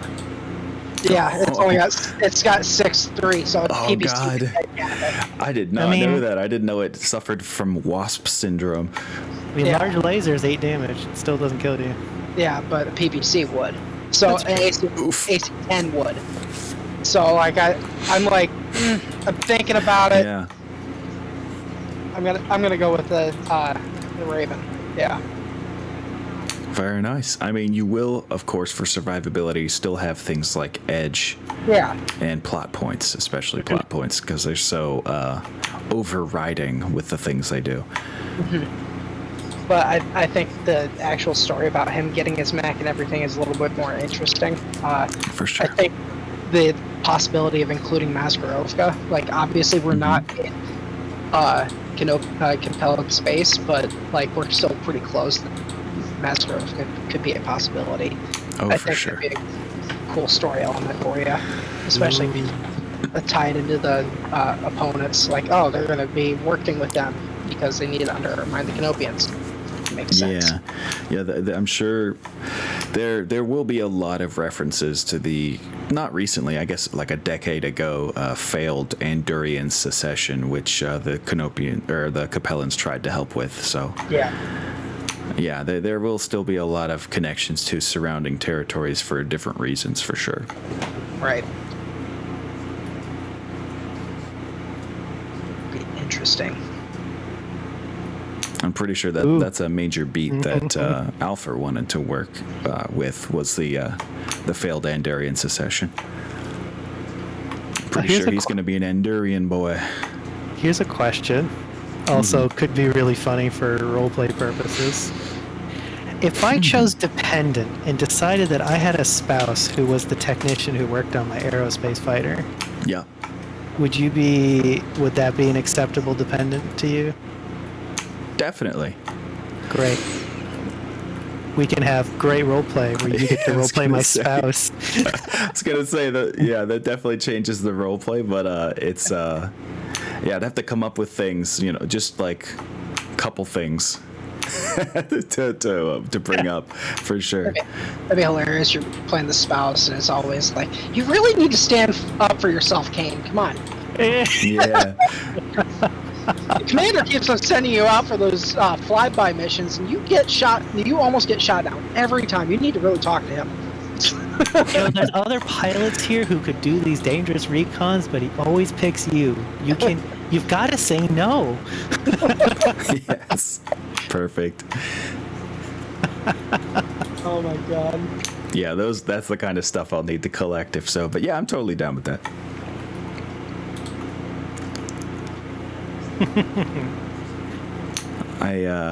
no lie, do have a lot of work to do before session 1. I think my whole next week is going to be mostly dedicated to setting some stuff up. There may be a little more, like I may not have quite as much directly on map RP stuff to do yet. There will likely be some theater of the mind areas where it's just a static image that sets a scene. That's fine. I mean, I play lots of World of Darkness. I'm very accustomed go. to theater of the mind, so Yeah, that helps a lot. That helps it's a no lot. biggie for me. I did have the intention of making it like a playable game overall, but I of course, as you guys saw, I'm running into a lot of technical limitations here and there. So many kinks to be worked out there, but I do eventually plan on making it. That's another thing that made me want to call it a JRPG, because it's like you are walking around in a isometric way, or top-down type of view, and interacting with things on the map as you would if you were playing a game itself. I just realized, thank Christ, this thing has freaking it has case on it. Thank God. Oh, nice. The Raven. Yeah. Oh my God. Great. Everything. You get Narc, right? Yeah, I've got Narc and Beagle. I've got a Bat. Very, very good. Also, one of the first XL Fusion engines in the Inner Sphere. Again. Yeah, on a fragile mech. Do you get ECM? No, this model does not have ECM. No, it does. It does. Left torso. Oh yeah, it does. Those Very nice. are amusing rules. Yeah, and that's another thing is if, like I said, we're probably going to be pulling in any and all TAC Ops rules that you guys want to use, and that includes for ECM ghost targets, a pretty powerful thing you can employ there. Can be a lot of fun. It also falls into that when we were talking before about the idea of having 2 scouts. The capabilities that we both bring for information gathering are vastly different. So, I mean, and the way I look at it is that this is probably, at least to start out with, our captain, Baron, is going to be gathering up to the scout lands. It's the cheapest and easiest one to get going quickly. True. So, like, as we develop, like, you might get a heavier fighter, I might get a heavier mech, but, like, we'll both have scouting possibilities for a while. yeah. Yeah, I mean, there's definitely possibilities of expanding your forces as well. I don't want to make it to an unmanageable size, and there will still definitely be, like, just the main character focused fights here and there. Even if you guys do balloon in size, like if you have a collective force of allies. But, yeah, like I said, the focus will remain on the main 4 folks. Tell you what, do you want to take Van Dyke as a NPC character? And, like, if, like, I die, I take him over, or what? That's a pretty good idea. Yeah, I think that'd be a cool way to have the character maybe not involved right at the beginning, but soon-ish, like when we start building forces. I've got... Definitely. I sent an updated version of that in there, by the way. Forgot about that. Heat on an aerospace fighter is 1,000% worse than heat on a battle mech. Yeah. Yep. I would not go over 4 if I were you. Random movements that could kill you. The random movement and just like the altitude loss and stuff like that is so brutal. I'm so much more careful about heat with aerospace fighters when I'm playing Mega Mech. Absolutely. Hey, that's one of those, like, DCMS build philosophies that makes their aerospace forces generally superior in longer engagements. They have a tendency to build heat neutral. It's a great idea. The Cons Combine aerospace fighters fucking slap. The Slayer kicks ass. Yeah, Ooh, they're good. I do like the Slayer. I mean, think about I'm flying a Saber. The Saber, like, is it the very first Saber produced. Saber? Well, the default model has 6 medium lasers. Oh, damn.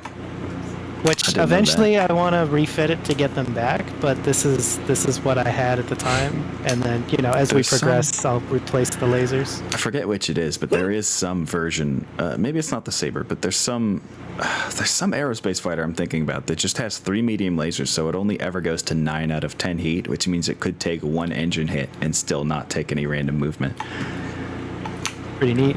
Yeah. But yeah, the Saber, speaking of DCMS, the very first Saber produced was flown by the very first coordinator of Damn. Draconis Combine. It is DCMS spread through, so Nice. Shout yeah. out to the Combine, the best breed. I mean, Ooh. and with the 6 medium lasers, it's still it produces 18 out of 20 heat, so Perfect. it's in its default configuration, it is still heat neutral. Hell yeah. I know too many combine stands. Makes me so sad. Look, we're just fucking tired of Fed rats, man. See, I'm fine with that Well, that's too. understandable. I'm a Outworld stand, so we're good. I'm tired of Fed rats Yeah. too. The only thing I shell for on the Combine is their aerospace fighters.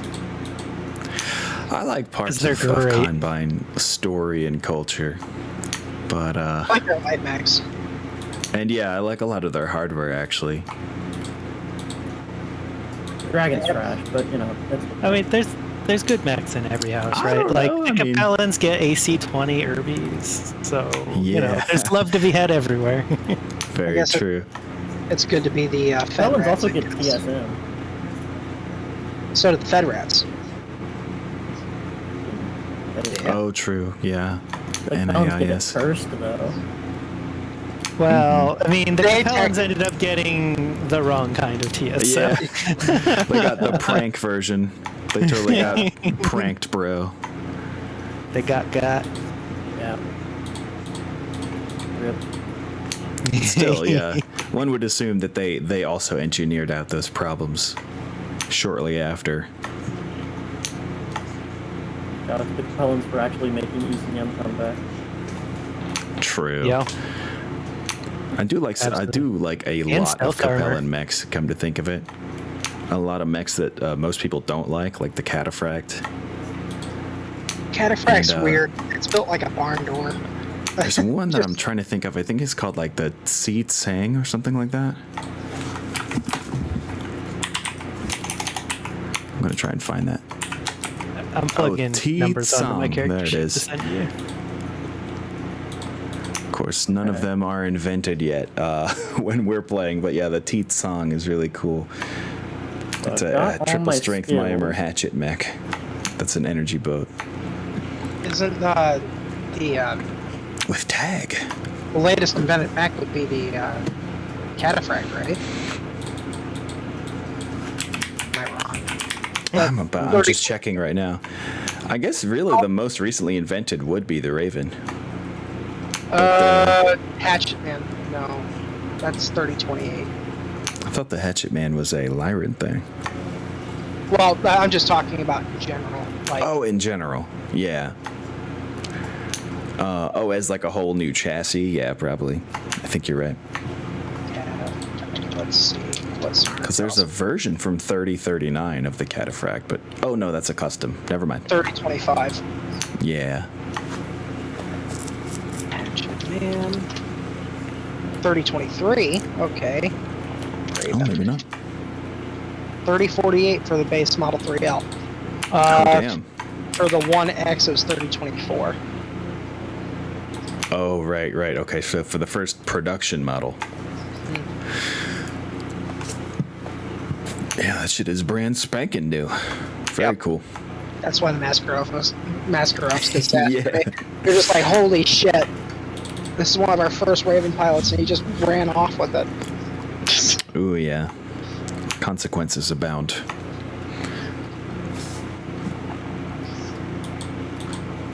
So, how are we looking for filling in the details on our actual character sheets here, guys? I'm almost done. Nice. I finished all my skills and everything. I am just figuring out what SPA I'm gonna take. I think I just need to figure out my fluff. I need to take a quick look at this rules excerpt that Hashin sent me about Right, I didn't traits. think about the SPA. I think I might just save the CP. Yes, that is one of those advanced MechWarrior Destiny differences that I was mentioning before. Is that, yeah, either taking a 1 point SPA or banking that point to be combined with XP spending later. You know, either way. But know that you have the option. Oh, okay, so we only start with 1 point instead? Yeah, that is one of the things I'm going to keep green. Okay, It's the so we're hardware keeping- and the SPAs that I'm going to keep green because I think Okay. the SPAs are going to be one of the major like character growth angles that I want to keep. That I want to keep feeling like a major progression over time. Okay. I think the only one that'd be really worth it then would be Human TRO, right? That's a 1. That's a good one. Oh, lucky also, yeah. Yeah, human TRO would be really good for air-to-air combat. Oh Yeah. yeah, that's true because they get crit chances on other things as well. Lots of Like crit lucky chances. crits, I think they're called. And then there's Yeah. the threshold crits. Yeah, that would Lots be of good. crit, yeah. I think that's what I'll take. That's probably Those- like peak tier cheese optimal nonsense, but it's also Dude, like I've been saying, you are in a disadvantaged type of unit from the get-go here, so I don't mind giving you some slack on shit like this. okay. There's also Forward Observer, which improves the accuracy of indirect fire when you are the spotter. Yeah. Oh, that would be a good one for me. It's at 1 point SPA. Yeah, especially Oh, if Alpha is going with an LRM boat. I think it works either way because I mean that's what the Raven's for. It's a narc. It's a narc boat. So Yep, the narc. Yeah, I'll like go even for if that. you miss with the Plan on narc, you playing can a still give a good spotting. Slash forward type observer. character. Okay. That's the cost of 1. I will probably bank because as of right now, the only SPA that would make sense for my character is Urban Guerrilla in the infantry SPAs. Gotcha. I mean, if you want to go that route, go for it. But, you know, up to you on that one for sure. it depends on how much. Oh man. Well, here's the thing. I don't want anything that you guys pick for flavor or character reasons to feel useless. So I would definitely build things around what you guys choose. I mean Depends on how much the you wanna fuck urban around with infantry. the urban guerrilla thing, even if you don't pull infantry out, still if you're fighting in an urban environment, increases the difficulty to hit you by 1. So I would imagine that in the ground combat rules, they would give you a free +1 to all your dodge rolls. Yep. I would definitely rule the same. So even if you don't call forth people to help you, that still, makes it harder to hit you in an urban environment. Yeah, just familiarity with what to do with an urban environment. Yeah, I'd give that to you. Using tag, that acts like a spotter, doesn't it? Like if I spend my Yeah, turn. it acts as a no penalty spotter. It's pretty awesome. Yeah. Sweet. So Yeah, that makes, Raven has tag though. yeah, it has tag and narc and ECM. Like it's full on support. Tag. It's got Holy so many shit. ways to call it. Like, if you got Forward Observer, you'd literally have 3 chances to call in enemy missile fire or friendly missile fire against an enemy. That Raven's so based. Holy shit. And to Yeah, believe it's a that big it's only support like, role. It's a like cool little guy. 765 or something, PV? 708. Yeah. Yeah, I think it being so squishy is what keeps it so low on the BV, because otherwise it does have a lot of expensive equipment. Gee, squishy. That's for damn sure. Got a ton of ferrofibrous and everything. Don't know why there's none in the torsos. That's so dumb. True.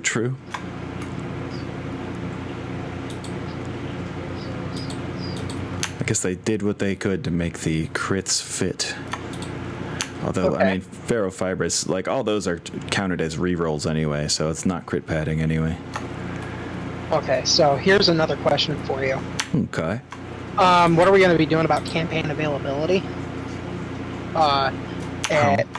Because, like, if my NARC goes out, obviously those aren't common, especially on the periphery. Yeah.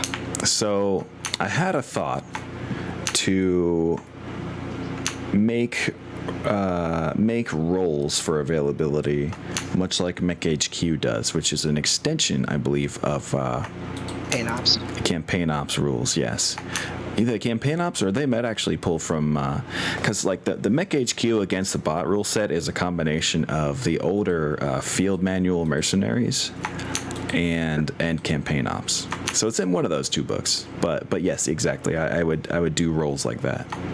And yes, I will hydrate. Thank you. Yeah, that's one thing I was thinking about. And did we want to confirm about how we're going to be doing the customization, anything moving forward, like the DFA style, or I think we agreed on the DFA style. Okay. Is what Yes. I last saw. Okay. I like the DFA style. I will rewatch their intro to that rule set just to make sure it feels right. Because at the very least, I'd be leaning on the.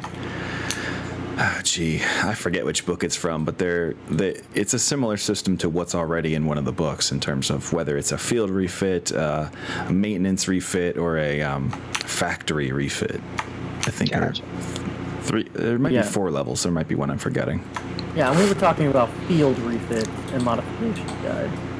Yeah, exactly. I think wherever you are, it would be possible to do a field refit unless things were really fucking dire, and then the tech level of the facilities around you would influence if you could go higher on that refit ability.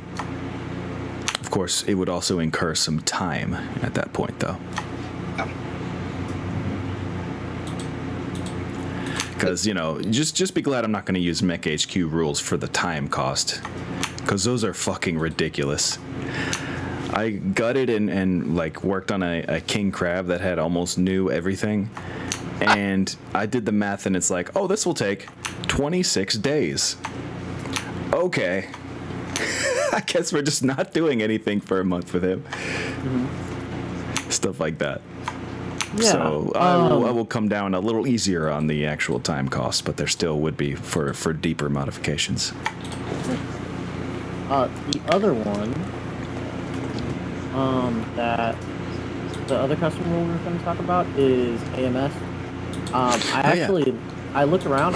It turns out that AMS rule I was talking about, it's actually one that I made up based on the way BattleTech treats AMS. Yep. I looked it up and I found it in my campaign notes for an entirely different game of BattleTech that I was running. Interesting. That me and my friends play. But Cool. it's also the same that they use in MWO too. I was going to say, it's very MWO vibe of just like an area coverage. And it's basically that AMS has a range of 3, just like a machine gun. Mm-hmm. It can still, if you use a machine gun, it's still only range 1, like in the attack obstacles. But Right. basically, if the missiles are, if the missiles, come at you or pass directly over you, within like 1 hex of you, Right. You're looking at the normal like full -4. AMS effectiveness. Yeah. If they're only within 2 hexes of you, or pass within only 2 hexes of you, then it's minus 3, and then it's minus 2 at the 3rd hex. Dude, that is crazy. We are of one mind because I was literally going to suggest the exact same thing. Like a decreasing effectiveness as it moves in rings outward from it. So yeah, that's perfect. Yeah. And I like the note about missile fire passing over you. Like if it goes through your hex, that makes sense for it to still have the -4 malice. Yeah, it's the exact straight line, line of sight. So if the missile attack comes straight line and goes through your AMS bubble, it gets hit by the AMS. Because then that makes AMS like actually good. Like AMS is actually worth taking on maximum. I agree, because otherwise it is very much like I am the tank. Like you better be the tank when you're taking AMS, because otherwise it can be a waste of weight, for sure. Yeah, and I mean, because most of the time what happens is that you take AMS, and then any enemy mech that has missiles will never shoot. If they can avoid it. Basically, the only way that AMS ever actually does anything for you is if you somehow can force a long-range missile boat who has the most options for targets out of any weapon type in the game. Yeah. Motherfucker doesn't even need line of sight most of the time. They can shoot at literally anybody, so they'll just never shoot it. That's a good point. They would just avoid it at that point because of the sheer numbers difference. Yeah, and now AMS acts like ECM. Yeah. Where it actually provides like a bubble I effect like of, this rule, and I think we should implement it. I was looking at the SPAs, and speaking of the indirect option, oblique attacker is a 1 point SPA as well. I knew I was forgetting actually? a super fucking powerful SPA that's 1 point, and that's the one. It's so strong. I got to demonstrate it to Alpha in a real life game a couple weeks ago, and he's like, "This is bullshit." Well, Alfred's probably taking that as his 1 point then, and I'll just say it's my 1 point. Varen's gonna be running a missile boat now too. Yeah, it's just too strong. Stand up the Raven, and then we'll take care of him from a range. I'm rocking the Talos right now, so I'm a brawler. That's pretty cool. Some other interesting ones that are 1 point are melee specialist and stand aside. So those are both brawly ones you could take. Yeah, I don't know that I'm gonna do the melee mech thing. Just Oh, for sure. Like... If you want, you can take the hatchet man. Oh yeah. The only thing that's missing is TSM. Like that would make that thing just crazy. Then I would just downgrade the heat sinks to singles. Mm-hmm. You wouldn't even have to downgrade them to singles. You can just turn them off. Oh. That's so much harder to manage. But you are technically correct. Then if you take engine hits, you turn them back on. Yeah, there you go. Aha! I just tricked you. Let's... How the ferryman rolled it. What's the Talos look like? Oh, that's cute. It looks like a kit fox with the top end being a timber wolf. Okay. Never thought of it that way. But you're not wrong. Oh, and I forgot about the unofficial SPAs that are in the Advanced MechWarrior Destiny list as well. So for 1 CP, you can also pick up Iron Man, Withered, All Wither, Blind Fighter, Sensor Geek, and Small Pilot. Which would have to be during character creation. Yeah. Or with a significant RP reason for doing so, like you've lost a lot of weight or something. My character's tiny as it is. I made him tiny as hell. What was it? Oh yeah, I noticed that. The weight difference between the two characters you suggested was pretty major. Literally, one's double the weight of the other one. It's Yeah. I mean, my character. Tell you what, I'll switch to Small Pilot. My character's pretty fucking lightweight for his height. Nice. If we ever needed to pilot a Locust, I'll take that. Yeah, I was gonna For an say assassin. you no longer take the penalty to piloting for small and cramped cockpits. So you could also use that for customization. You know, free up some tonnage by taking a small cockpit or something. Oh, by the way, so I put a link in the group chat for EFA rules. Oh, thank you. For field. Oh, perfect. And that would be like if somebody wanted to do a field refit on like their starting equipment or just in general. I like it. Okay, yeah, there's different tiers. That's what they use. Okay. Yeah, different like tiers of like weapon. So. Do they have rules for equipment? Oh, I see. All electronics, I see. Yeah, they do mention pretty much everything. Okay. That's sweet. I'm gonna go ahead and download that right now.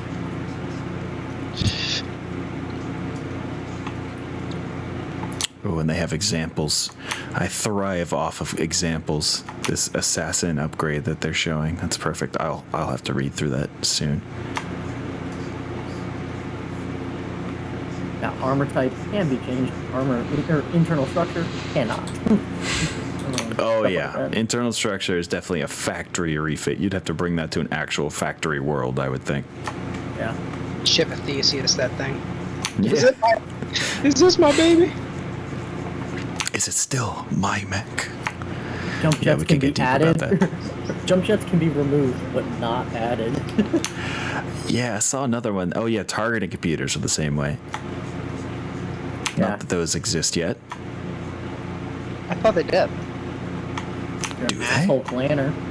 Yeah, they do for clanners at this point. The people that do not like using them. Gotcha. Yeah, it really is only on a handful of clan mechs in the first place. Or at least, Yeah, like, I'll- invasion mechs. They seem to get over it later. Oh, okay. It's only developed in 3062. Okay. Weird. Yeah. By the Fed Sons, because of course. Yeah, because they get everything. Yep. Good old NAIS, I'm sure.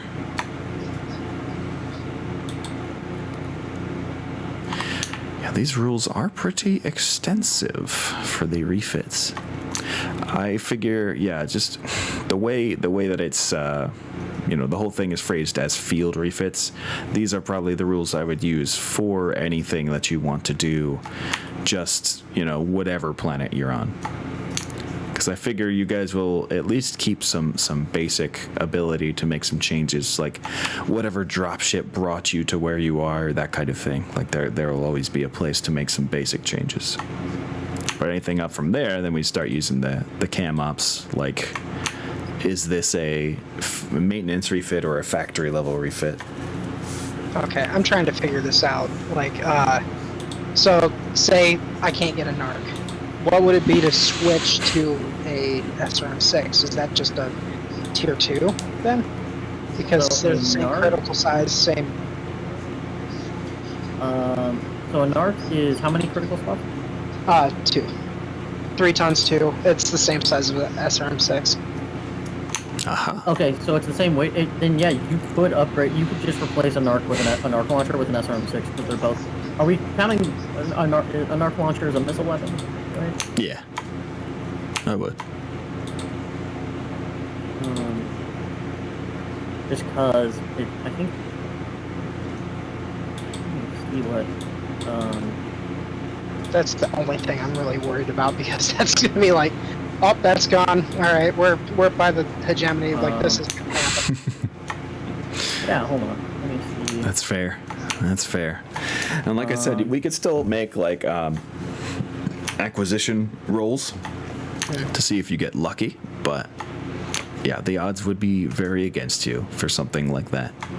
Anything that's brand new or like very factionally locked, yeah, it would be hard to get a hold of. As I think it'd be like a +1 or +2 on that roll. Yeah, honestly, I might like load the scenario into MechHQ. Like we're on this planet looking for this in this year, and just see what target number it spits out, and just go with that. Sure, I'll try that right now. Let's see what that is. Is this a Raven 3L? Yes. Yes.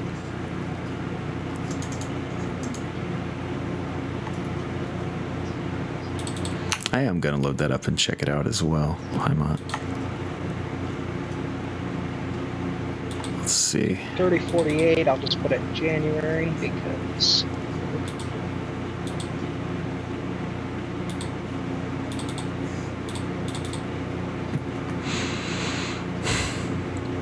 Time to load up the Elysian Fields. Aw, damn. I tried to load up my old Elysian Fields save and it did not work. I have some missing customs somewhere apparently. Damn. Okay, let's say, how do we move ourselves? All right. What's up? Hello. We are on Thraxa. Mm-hmm. Move to selected planet. We're looking into using MechHQ's suggested target numbers for finding parts and stuff. Oh, okay. Neat. Mech Lab doesn't have the 3, huh? You might have to change. Actually, no. That is weird. It should have that. I don't know if there's a filter. Yeah, when you go to first select your unit, make sure you have more than just the introductory mech selected. But that's the only thing I could think of that would stop you from seeing it.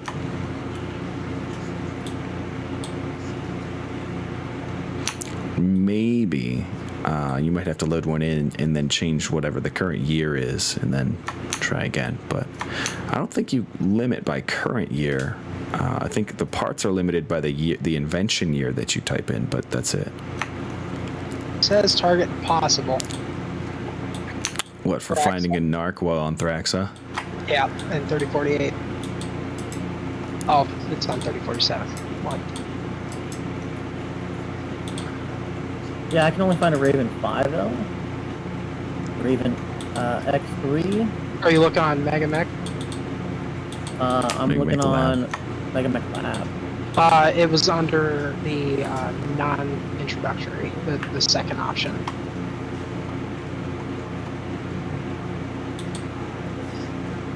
Light 35 toner. Yeah, and you can use control click to select multiple rows of, introductory, standard, that kind of thing. Okay. Oh, I see. How do I change the year? Oh my god. Game There we options. go. Yeah, there it is. Man, this Campaign options. That changes UI here. for selecting tech levels sucks. Yeah, dude, it is very much old school Java. That's like one part that hasn't changed since MegaMech was made, like 20 years ago. Yeah, it's So let's the make the same. 3048. Yeah, Oh, I'm yeah. curious too how it plays out here. There we go. Does it count? Narc is a missile weapon. Alright, counts. Narc is a missile weapon. Okay, I'm almost done with my character sheet. nice. Okay, Stowe, I don't So- know what WoW has been doing, but you've been clear on stream like this whole time. Yeah, Fuck. I don't know. Maybe us calling and complaining earlier. Maybe my brother calling them has caused them to be like, oh shit, we better be on our best behavior. We might lose a customer here.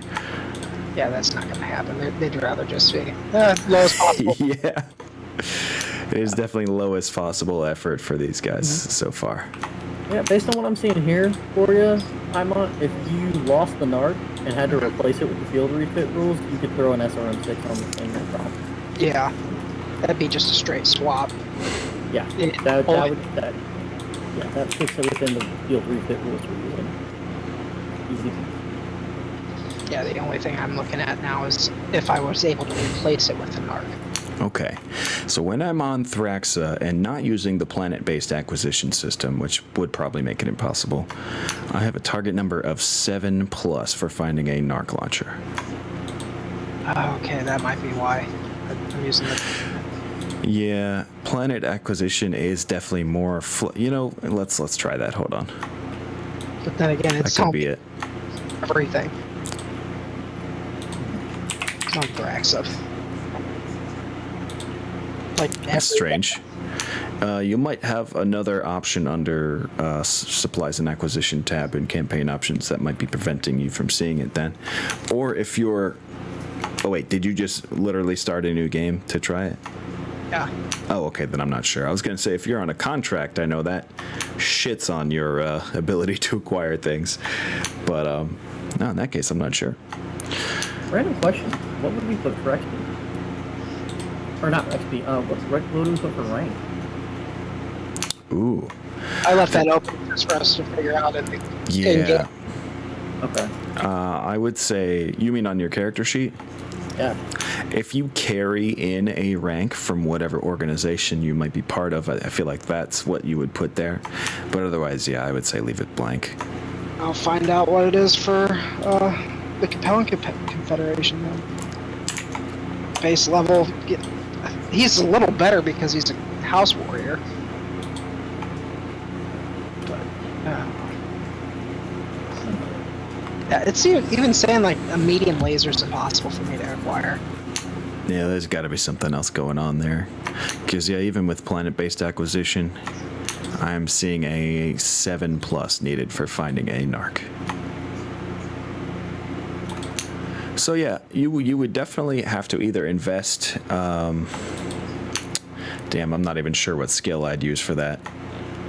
But you'd probably have to invest in one of these skills in MechWarrior Destiny to search for yourself, or you can, hire or seek the aid of a logistician of some kind.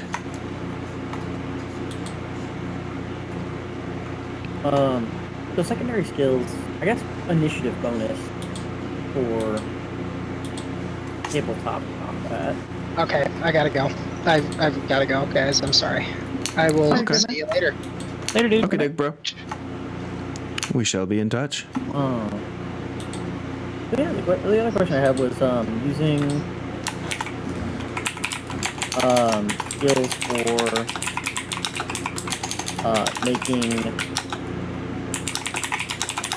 making initiative rolls in combat, in net combat. Or is that just a flat tactics roll?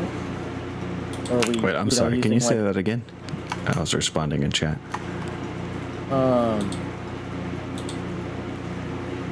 For initiative on the tabletop for tactics. Mm-hmm. Is this just tactics, or is that leadership? I would say your rank in tactics, just the rank itself, would be a flat bonus to your initiative roll. Okay, so the rank itself, not the actual rank. Right. Because otherwise it really balloons out of control. Okay. Okay. I appreciate that. For surely. Because that does change a little bit. Semi-portable autocannon. It's even described as being a rotary-barreled gun. Amazing. Yeah, I think... I forget whether it actually says more about it in the Warriors catalog. I imagine you're looking at it right now, Kane. I'm looking at it on Sarna because I wanted to look at the caliber. When it said semi-portable, I wanted to know what they meant by semi-portable. For sure. And they in fact mean that you can pretend to be an alien. Yeah. If you, it's designed for a crew of 2, but like other semi-portable weapons, can be handled by a single user wearing a gyroscopic harness. Ooh, okay. You can smart gun this thing. Smart gun your minigun. Okay, yeah. I was wondering if by semi-portable they meant it had to be set up with a bipod or tripod even. Because I was looking at the like a mount. Because like you can spend XP to upgrade weapons that you buy that are the default weapons, or you can use one of these weapons as a template to make your own weapon, but you can't spend XP to customize it. So I wanted to make. Interesting. I wanted to go Jesse Ventura. So I wanted to see what I had for options that were close to use as a template for that. Oh yeah, if the template stays the same, I don't mind however you fluff it for sure. Because that is a strong weapon. That's semi-portable autocannon. Holy shit. In Destiny rules, that is. Yeah, it looks like a lot of fun. Because let's see, page 75. Selecting weapons can be fun. You can simply copy the weapons from one of the sample character sheets, like a catalog, or using the weapons table. Or you can just make up a weapon.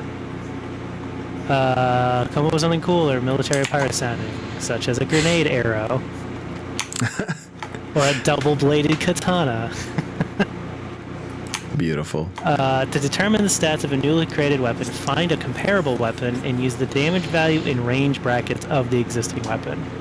There you go. Also, feel free to tweak the damage value up or down 1 or 2 points depending on the nature of the weapon, and add 1 additional effect if desired.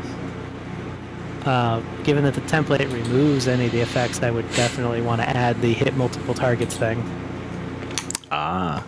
Because otherwise it wouldn't get that. And because this guy is a potato. What, are you talking about basing it off of semi-portable autocannon? Yeah. Oh, I see. Like lowering the damage to in order to add that 2 targets thing back to it. Well, so if the base creation, I'd find a comparable weapon and use the damage in brackets. So it'd start at 5 damage, okay, Yep. and that's it. No multiple attacks per narration or anything. So the 2 things I can do is I can adjust the damage up or down 1 or 2 points, and depending on the nature of the weapon, I can add an additional effect, which I would add the hit multiple targets per narration, because it makes sense to add that. That'd be my 1 feature. Yeah, I think there's room to go back and forth on this, but I would think if you lower the damage by 1, you could attack 2 targets. If you lower the damage by 2, you could attack 3 targets.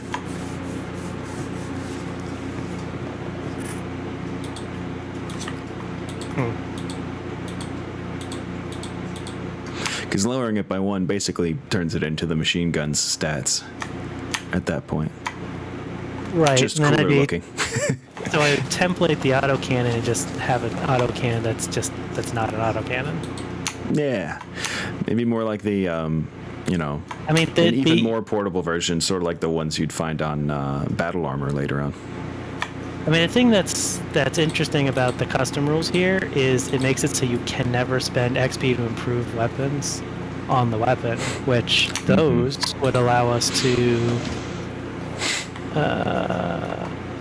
can subtract. So if you buy all 3 upgrades, which you can do on a weapon, you increase the damage by 1, decrease the range penalty by 1, and you can negate a -1 situational modifier when using the weapon. All of that. So I'd be giving all that up in order to do this in the first place. Yeah, I see. So I figured what I was thinking was because this character, just because of the silliness, basing it off of the autocannon, because that one is stylized as having the rotary barrels. And having it be like a high caliber custom job. So we'd get the bonus damage and it'd get to keep the multi-hit thing, but I'd never be able to get the other bonuses. And it'd be a unique weapon. It'd just be his big potato gun. Yeah. Which, I mean, even keep it like the rotary look. Oh yeah, absolutely. That's why I'd be basing it off the autocannon, so I could have the rotary thing, because you'd be walking around with a backpack-fed gyroscope minigun.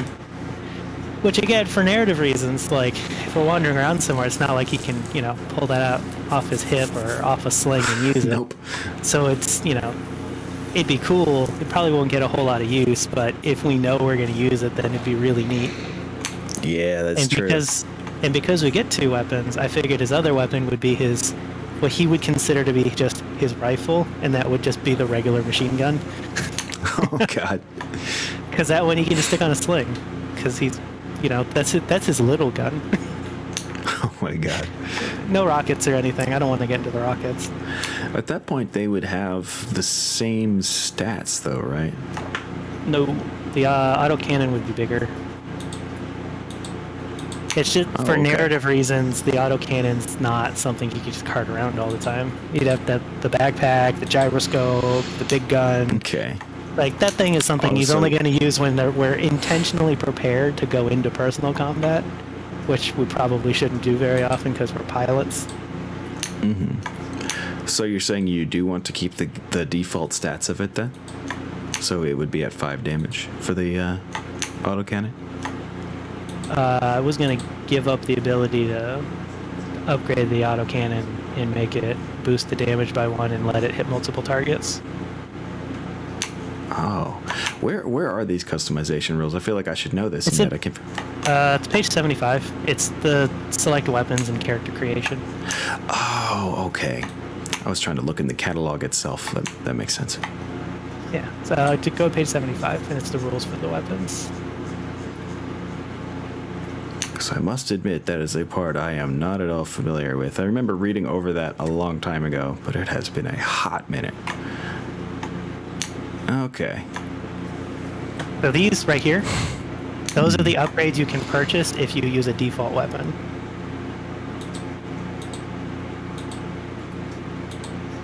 Oh, by spending 3 XP. Yeah. Okay. And then you can see the note, unique weapons created during character creation cannot be customized. So as soon as I choose to make a unique weapon, Okay, locks I it can out of never future buy those. customization. Okay. Yeah. I'm just wondering if they have an XP cost during creation. It's just that this is the only time you can ever do this. That's the trade-off. If you don't do it now, you can never have it. And if you think of something cool later, then you got to get a regular one and do the customize a weapon rules. Yeah. Interesting. And then 75 has the basic stuff for, that's the rules for the unique weapons.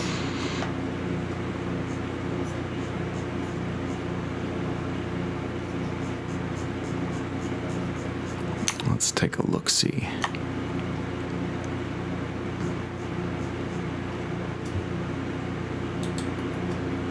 Up a little more. Okay, yep, select weapons. Indeed. To determine the stats of a newly created weapon, find a comparable weapon, which I'd use the autocannon because I want to have the rotary barrel, gyroscope, really big thing that I have to cart around. That I want it to be difficult to use for style points. I'm also kind of glad for that because this is getting really strong. They use the damage value and range brackets as the default stat line, and then feel free to tweak the damage up or 1 or 2 points depending on the nature of the weapon, and add an additional effect if desired. In order for it to do the automatic fire thing, I have to use the additional effect thing up already just to have it hit multiple targets. Back on, yeah. Okay. Just to get it to be back, so it's not just a weaker version. And Right. then because I'll never be able to spend XP to customize it for those 3 benefits, I was going to boost the damage. Okay. And then yeah, I mean I intentionally picked the autocannon because it is. There's no like in the intro scenario. Yeah. It's not going to be it's not something I'm going to have on my back or next to me while I'm eating dinner.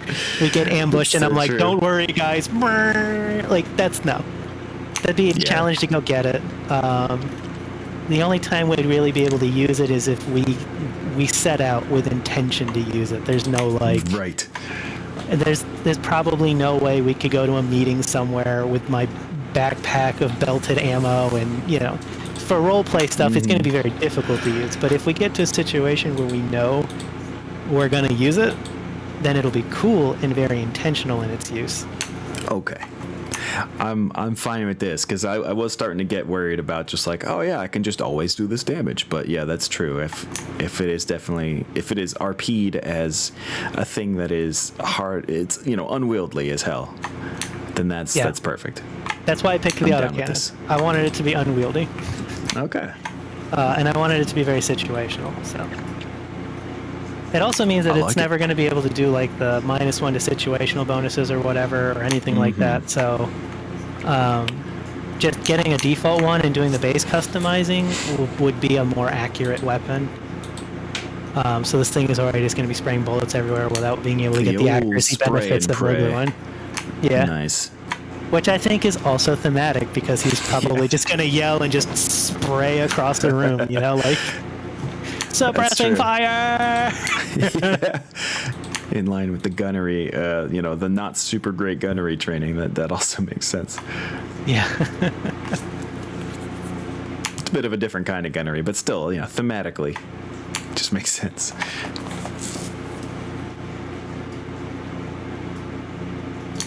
Well, that's badass. Yep. We're going with the rule of cool on that one. Enjoy your custom autocannon jobby. Looks like I need to reread all of the MechWarrior Destiny rules just to make sure I'm not leaving anything on the table, because that honestly would have been a thing that I left on the table unknowingly. It's a neat thing, and we can only do it during character creation, which I think is also cool, because then you've got the character's got to have some sort of sentimental attachment to it, and if you lose it, then it's gone. So very true. Very true. there's a lot to think about with that. Oh, I like it. Does a monowire ignore armor? Great question. Let me go back to the Warriors catalog and look at the those monowires. beats. The monowires are garrote, right? I'm pretty sure. Yeah. Where is... here we go. Yes. Looks like 5 normal type damage. So I don't think it goes through armor. It just... Well, actually, damn. I mean, that's... Yeah, it does. Because the armor is only listed as blocking ballistic or energy. Well, though they reduce ballistic or energy. It's always there, though. Like, Right. it takes damage. It just, the armor is not going to reduce the damage from the monowire. Yeah, Right. it just means that with the monowire you have to go through armor. And you don't get strength bonus to it, so it's only ever going to be the 5 damage.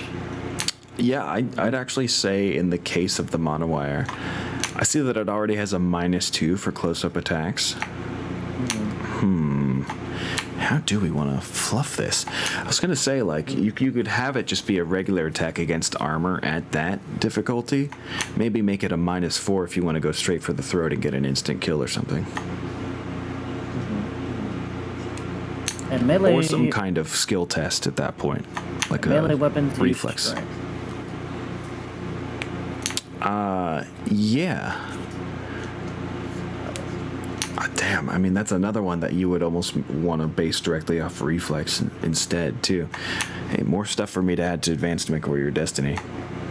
That is something to think about. Now, Because I feel like a good number of these melee weapons are more, reflex-based. Like the Medusa Whip, the Noro Whip. Things that don't actually have to do with the impact itself. The, carbon fiber fingernails. Although, yeah, you can put a little more force into it with strength, so the strength bonus applies to that one, too.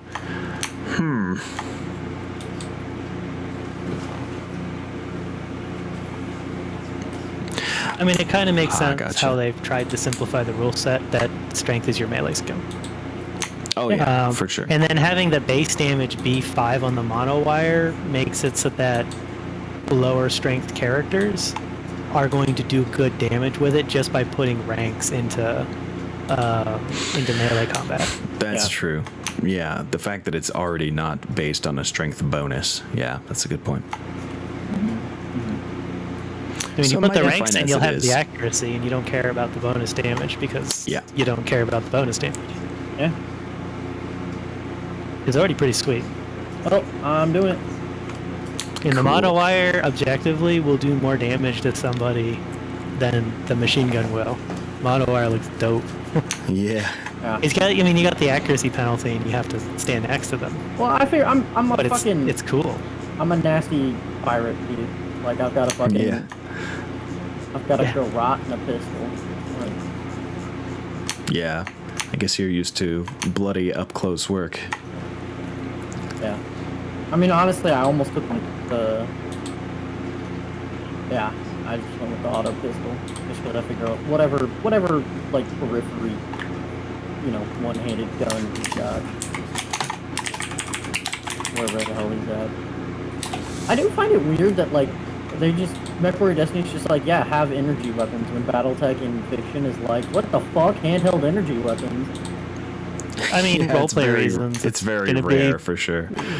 Yeah, I mean, roleplay stuff, it'll have an impact. And, Yeah, at this point, I mean, like, I think during the Renaissance, handheld laser weapons do become more common, but they're still not, like, anywhere near the most common thing.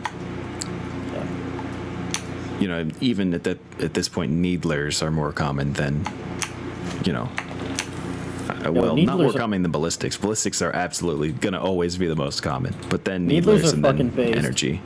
And needlers are nasty. They do ridiculous damage in game too. The fucking tragedy that anybody wearing armor is just like, Lamau, what the fuck are you doing? Yeah, that is the thing, the armor reduction. But once you get through the armor, it's pretty ridiculous damage. It's got power through.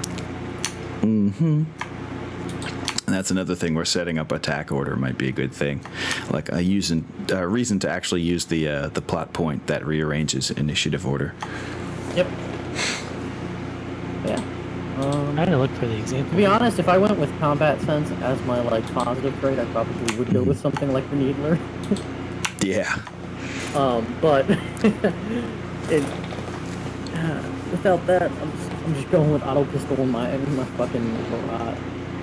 Here we go. Example Hoshin did inventory. make a good point in Twitch chat about you know, depending on who you're attacking, if they have training to know to like raise up their armor plate, you know, on an arm against a garrote against their throat or something like that. That could be where the armor damage is coming from, like just the fact that you're slicing through armor at the last moment instead of where you were actually aiming for.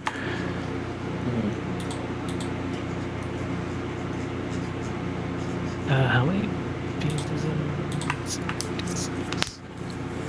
There's a regular we start with. Few weapons, 2 hardware points. And every character just gets 4 random pieces of nonsense. Up to 4 non-combat inventory items. Okay. 4 gizmos. All right. That's what I was looking for. Was how many gizmos? Oh man, I don't even know. And if you come up with something different than what's there, just let me know, because you know, like it says at the beginning of inventory, just whatever fits your character, go for it. As long as it's not a game warping strength item.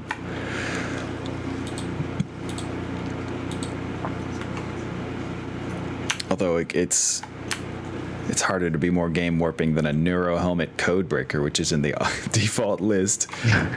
That's pretty. I mean, you still got to make the skill roll, right? Rare as tech, and it takes a lot of time to use, but still, that's. What the fuck? Yeah.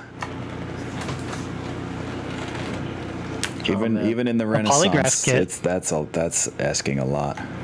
A polygraph, though, that's wild. A polygraph kit. You don't actually, there's no skill roll involved. You just roll a D100 and make a guess as to whether or not they're lying.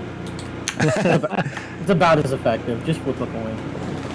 Dude, I literally got random side note. I got polygraphed for a job last year. Wow. And they were like, you had significant psychological response on the section of the test where I was telling the truth. And then they were like totally clean on the test where I actively lied. My God. They really are that inaccurate, huh? 0 for 2. Took 2 sections, took 2 different polygraph tests for that job. Oh man. That's insane. I always thought that they were just like, they had a chance of being inaccurate, not that they're just always inaccurate. That's wild. What they do, well, they measure things that have. There is no way to physically measure someone lying to you. Mm-hmm. All it does is measure elevated heart rate, elevated respiration, changes in either of those things. But Like, it's supposed to give them more information to use during the interview that is the process to help them determine whether or not they think you're lying or not. Yeah. It's less of a it's not a lie detecting machine so much as it's more information for them to use beyond the social training they get. Yeah, it's like what does this person react to in a general sense? Yeah. It's, I guess, theoretically helpful, but the way that, like, for example, this was done by a police officer, and it's like, Oh. Yeah. Well, That I guy's would not just going be to have that constantly much psychologically experience. responding. That guy's not going to have nearly enough training and experience to actually be very good at it. That's true. You get people who do that professionally as their sole job, they get very good at the interview process. Yeah, I Just could because they do it so much. I mean, he specifically was subtlety, a yeah. cop who does this. Sure, but it's like an additional duty for a police yeah. officer, not a job. Fair. Yeah, like I said, it was just one of those things where I was like, wow. So like, I had always heard that polygraphs were bullshit by people who people who in psychology fields that I knew. Right. But like, oh, that experience for me was very like enlightening. Of like, oh, excellent. Sounds intense, though. Yeah, Not I don't really. think any data from me would be useful if I were getting interviewed by a police officer. Dude, they Just literally period. they'll just like you'll just auto fail the test. Like if you can't like be calm in that situation, they just auto fail you and throw you out. I would struggle to. Which is fucking hilarious. Dude, because like, yeah. Oh, congratulations! You have determined that this person is nervous when locked in a room with a cop. Yeah, exactly. It's a very it would be overriding data.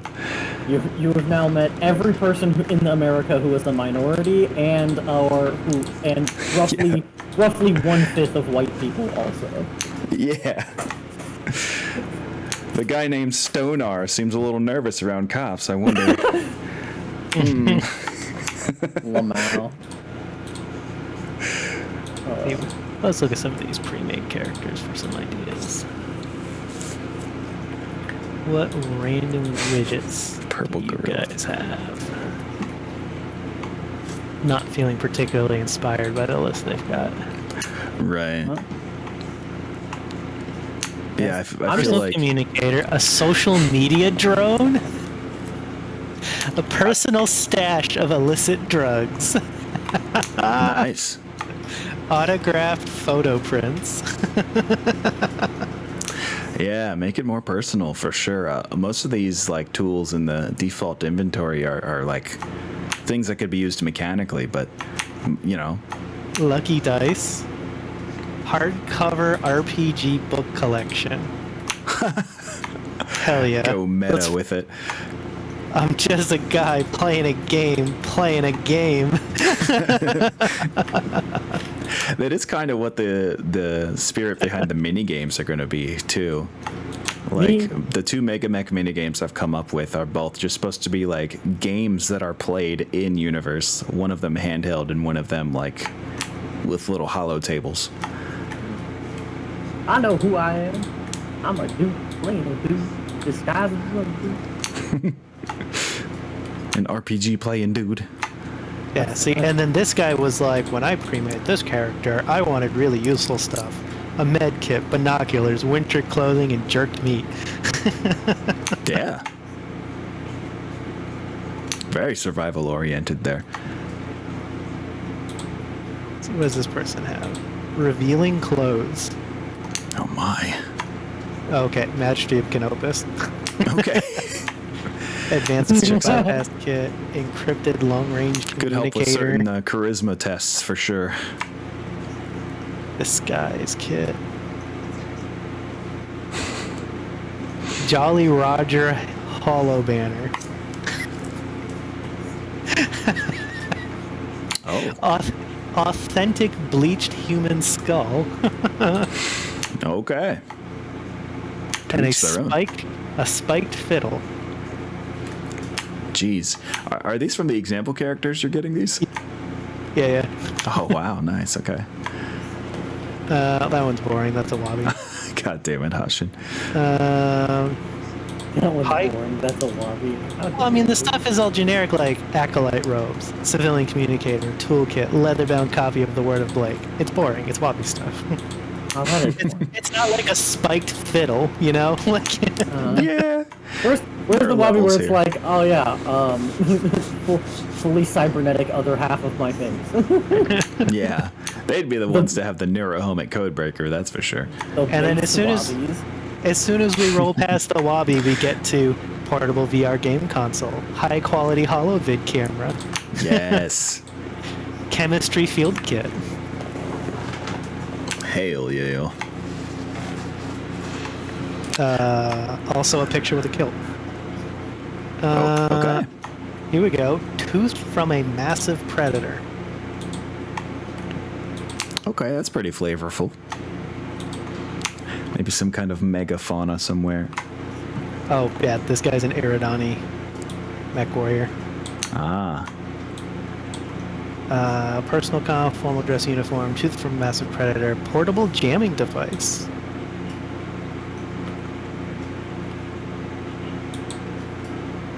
I like that. Motorcycle keys. Nice. But no motorcycle, just the keys to a motorcycle.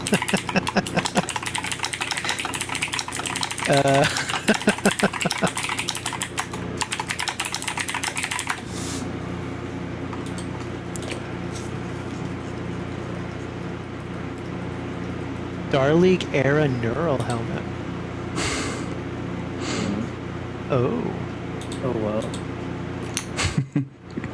I just took a disguise kit, a personal communicator burner, Ooh. and then just a necklace that he's got. You know what makes me a little bit Describe sad? when we actually introduce the character, I think. You know what Nice. makes me a little sad? I was looking for, because the fighter that I picked is a Star League fighter. I was looking for rules for Star League Neuro helmets, and there really aren't any rules for that in Destiny, which made me sad because Yeah. in a time of war, you got some stat bonuses, but you also occasionally had to make a roll to see whether or not you started to go nuts. Oh. Really now? Yeah, Did not know that. because it was so old. If it's not properly maintained, you're so much more connected to it than a regular neuro helmet that it can start to feed back neurologically, not just painfully, and start messing with how your brain chemistry works. Yeah. You go cyber psycho. I guess. I was really looking forward to that. I was like, how about we play... I could play a crazy person if we had this devolve. That'd be really funny. I mean, I absolutely would be fine with reintroducing that, although I don't know, just giving you that much of a mechanical bonus starting off would be the move. Maybe I mean, you in find this- a way to restore a helmet that you do have, like that came with it. I mean, But the way you'd have that to they're go find that. presenting it, the way they're presenting it here is there's no stats or anything. You just happen to have one. Oh, It's one of the it's an inventory Okay. item.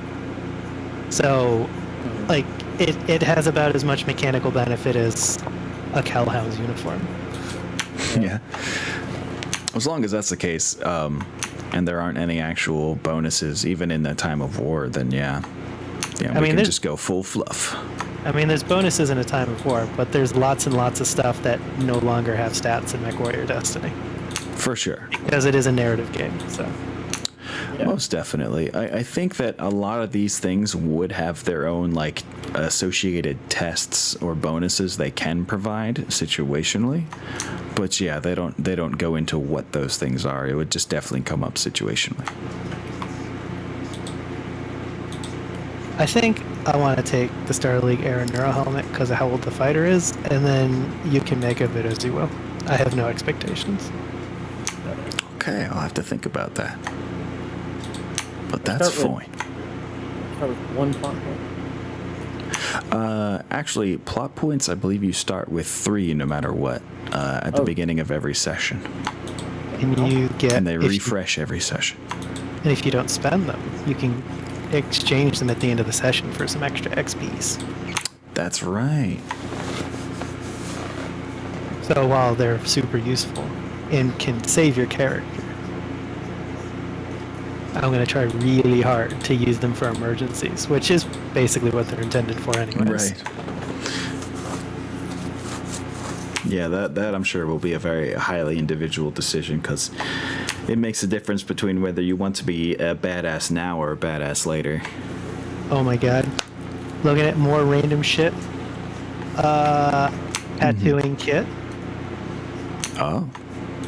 Pet robot kitten. Okay.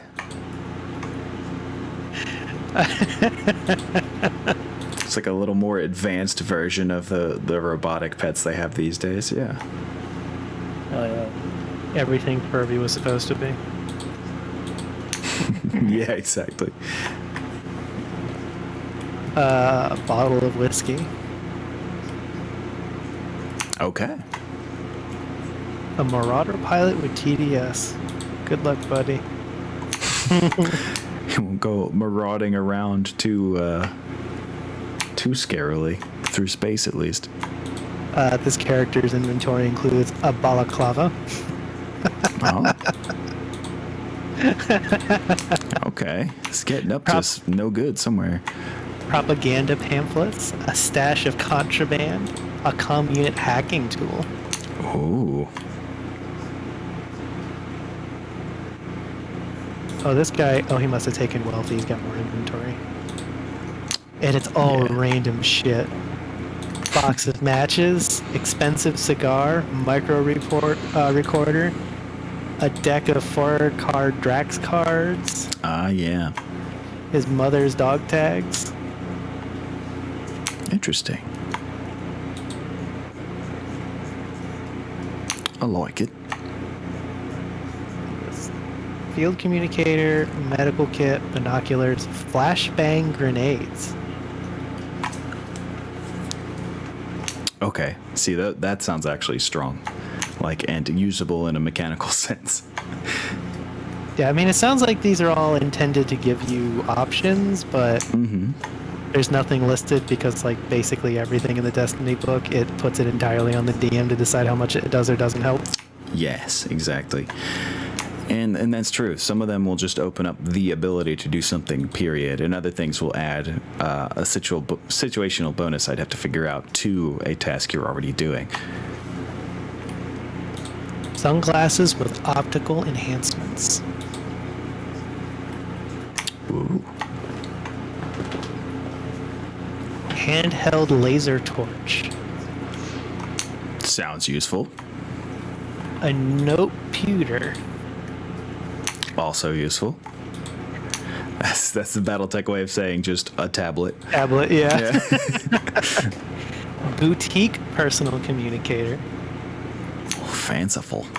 Compact camera, and I think one of my personal favorites so far, seemingly endless supply of fine spirits. Ooh.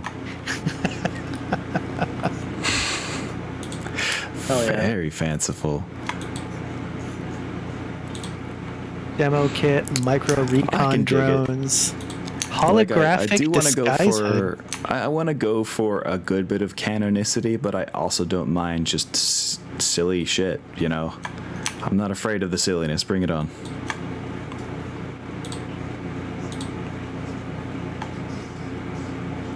Personal music set, man.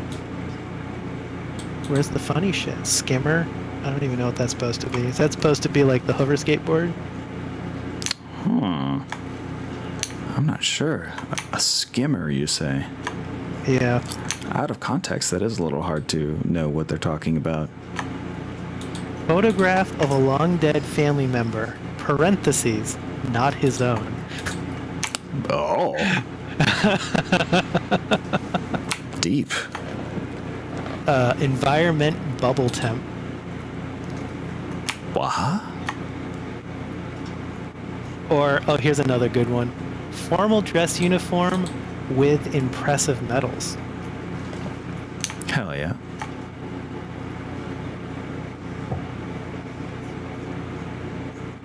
Alright, there's some pretty good shit in here.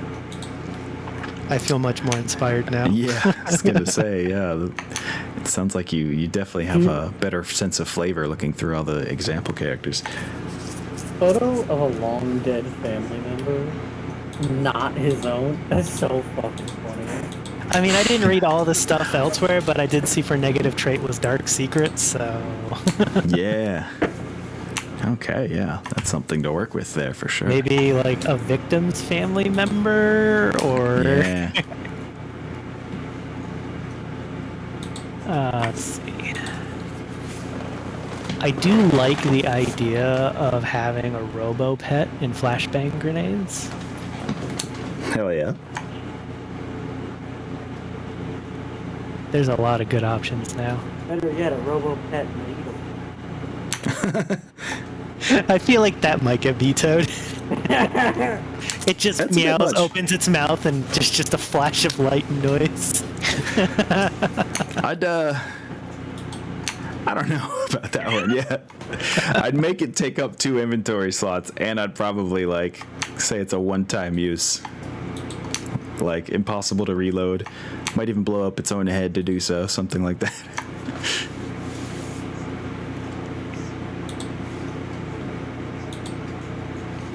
Okay. Alright, I think for one of these items, I'm gonna do...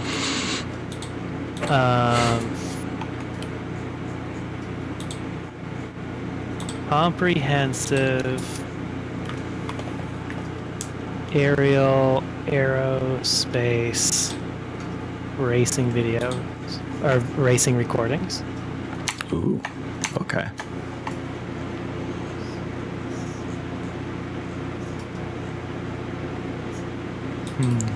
Now, would that be like footage from the black boxes, like the FLIR footage, or are you talking more about like people videoing it happening from the ground or from another plane or something? Or VTOL, depending on what you're talking about. You know what? I think it would be more flavorful if it was the actual black box recordings. Mm-hmm. So it's not just the televised recording he's watching.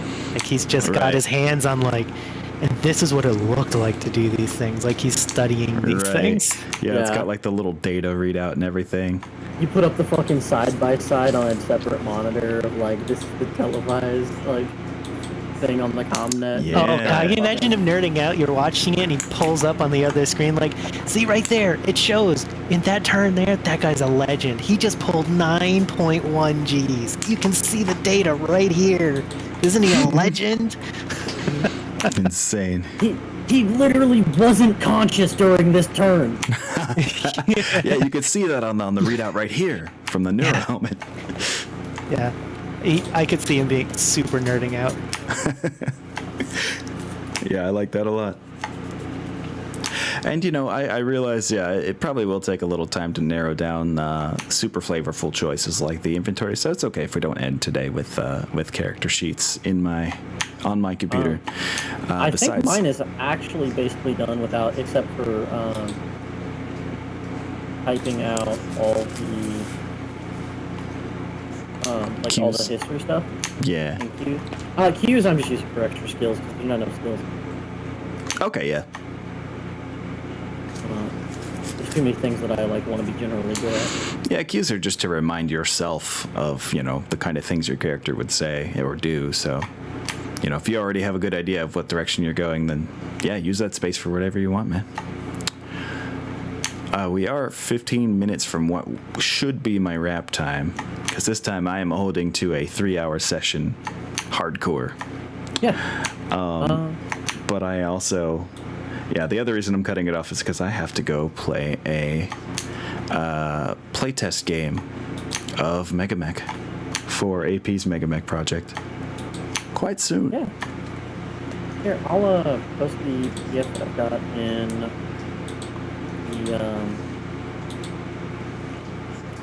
I'd have to look chat. deeper into these lists that you should mentioned, be there. Hashin.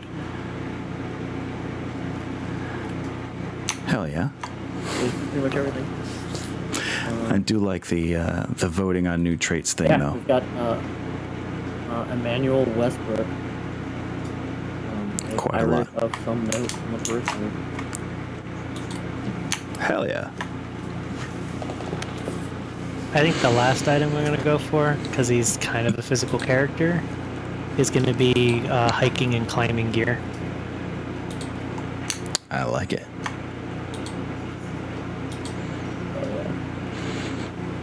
I can dig it. Yeah, what's that? What's that? Seems like it, my dude. Yeah, I think we've got just a few things. look at. I've got to read through a little more than. Yes, actually, got to read through a tiny bit more than MechWarrior desk stuff just to make sure I have done everything right. Definitely. I got to read back over things just to make sure I'm running it right. So I feel you. Yeah, I think I've got. All the character stuff I need, and we were. I think we've gone over all the house rules we were gonna do. It's true. Some more might leak in here and there that I just haven't thought about currently, but yeah, I like the AMS rule, the weapon customization, the field refits, things like that. For the sake of our support, for our clear support, like machine players, I think we were doing the group XP stuff. Yes, we're definitely doing the Final Fantasy style experience split, so you don't have to rely on getting the very last hit on something to get the experience. Because otherwise the XP is all mine and you can all get fucked. Yeah, yeah, exactly. By virtue of being the guy who's in brawler room. Often ends up that way, for sure. I mean, either that or, more accurately, Alfor's going to get every single kill because he's just a learn boat going, And that sounds good, He runs Haimon. out of ammunition. Do what you need to do there, bud. Yeah, I think we have a nice set of rules to work with here.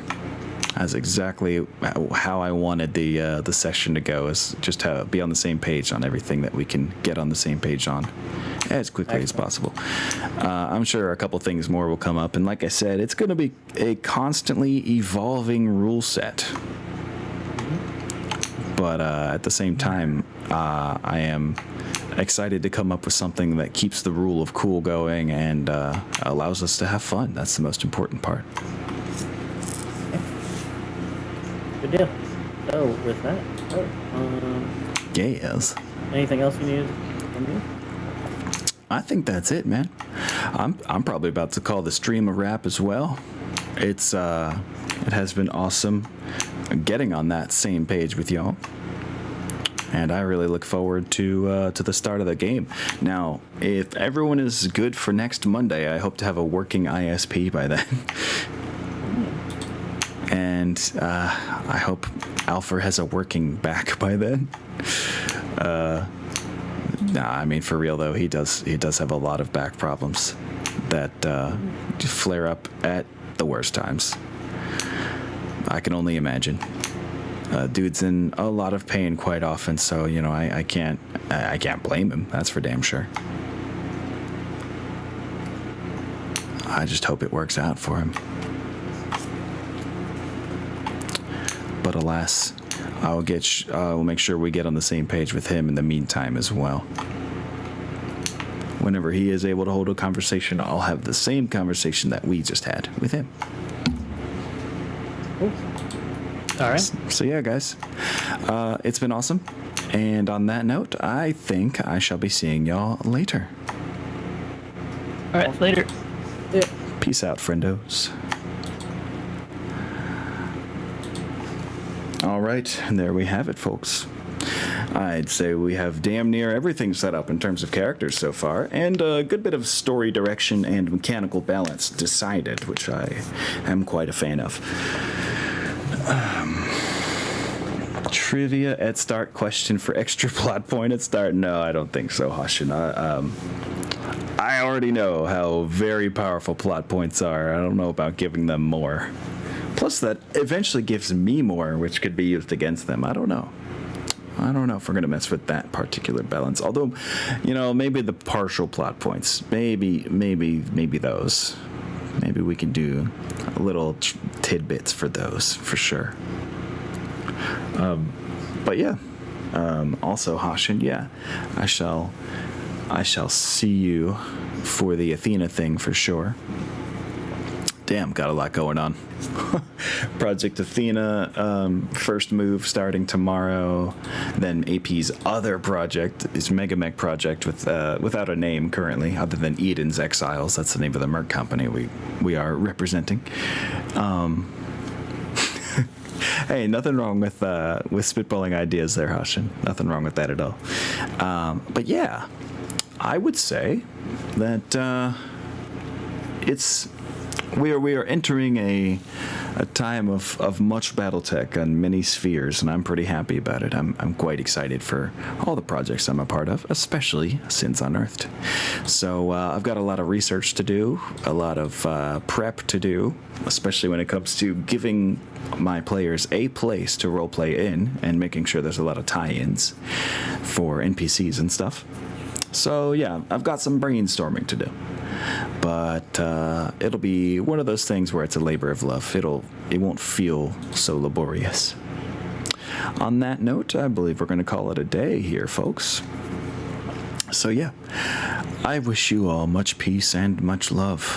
I am going to do some preparations for my upcoming playtest, which I have decided to do off stream because, it's just a lot of technical difficulties. And it's a playtest, so I find that to be reason enough. So, with that all being said, I hope everyone has an amazing rest of their whatever time zone you find yourself in. And yeah, peace out, guys. Have an amazing one. Bye-bye.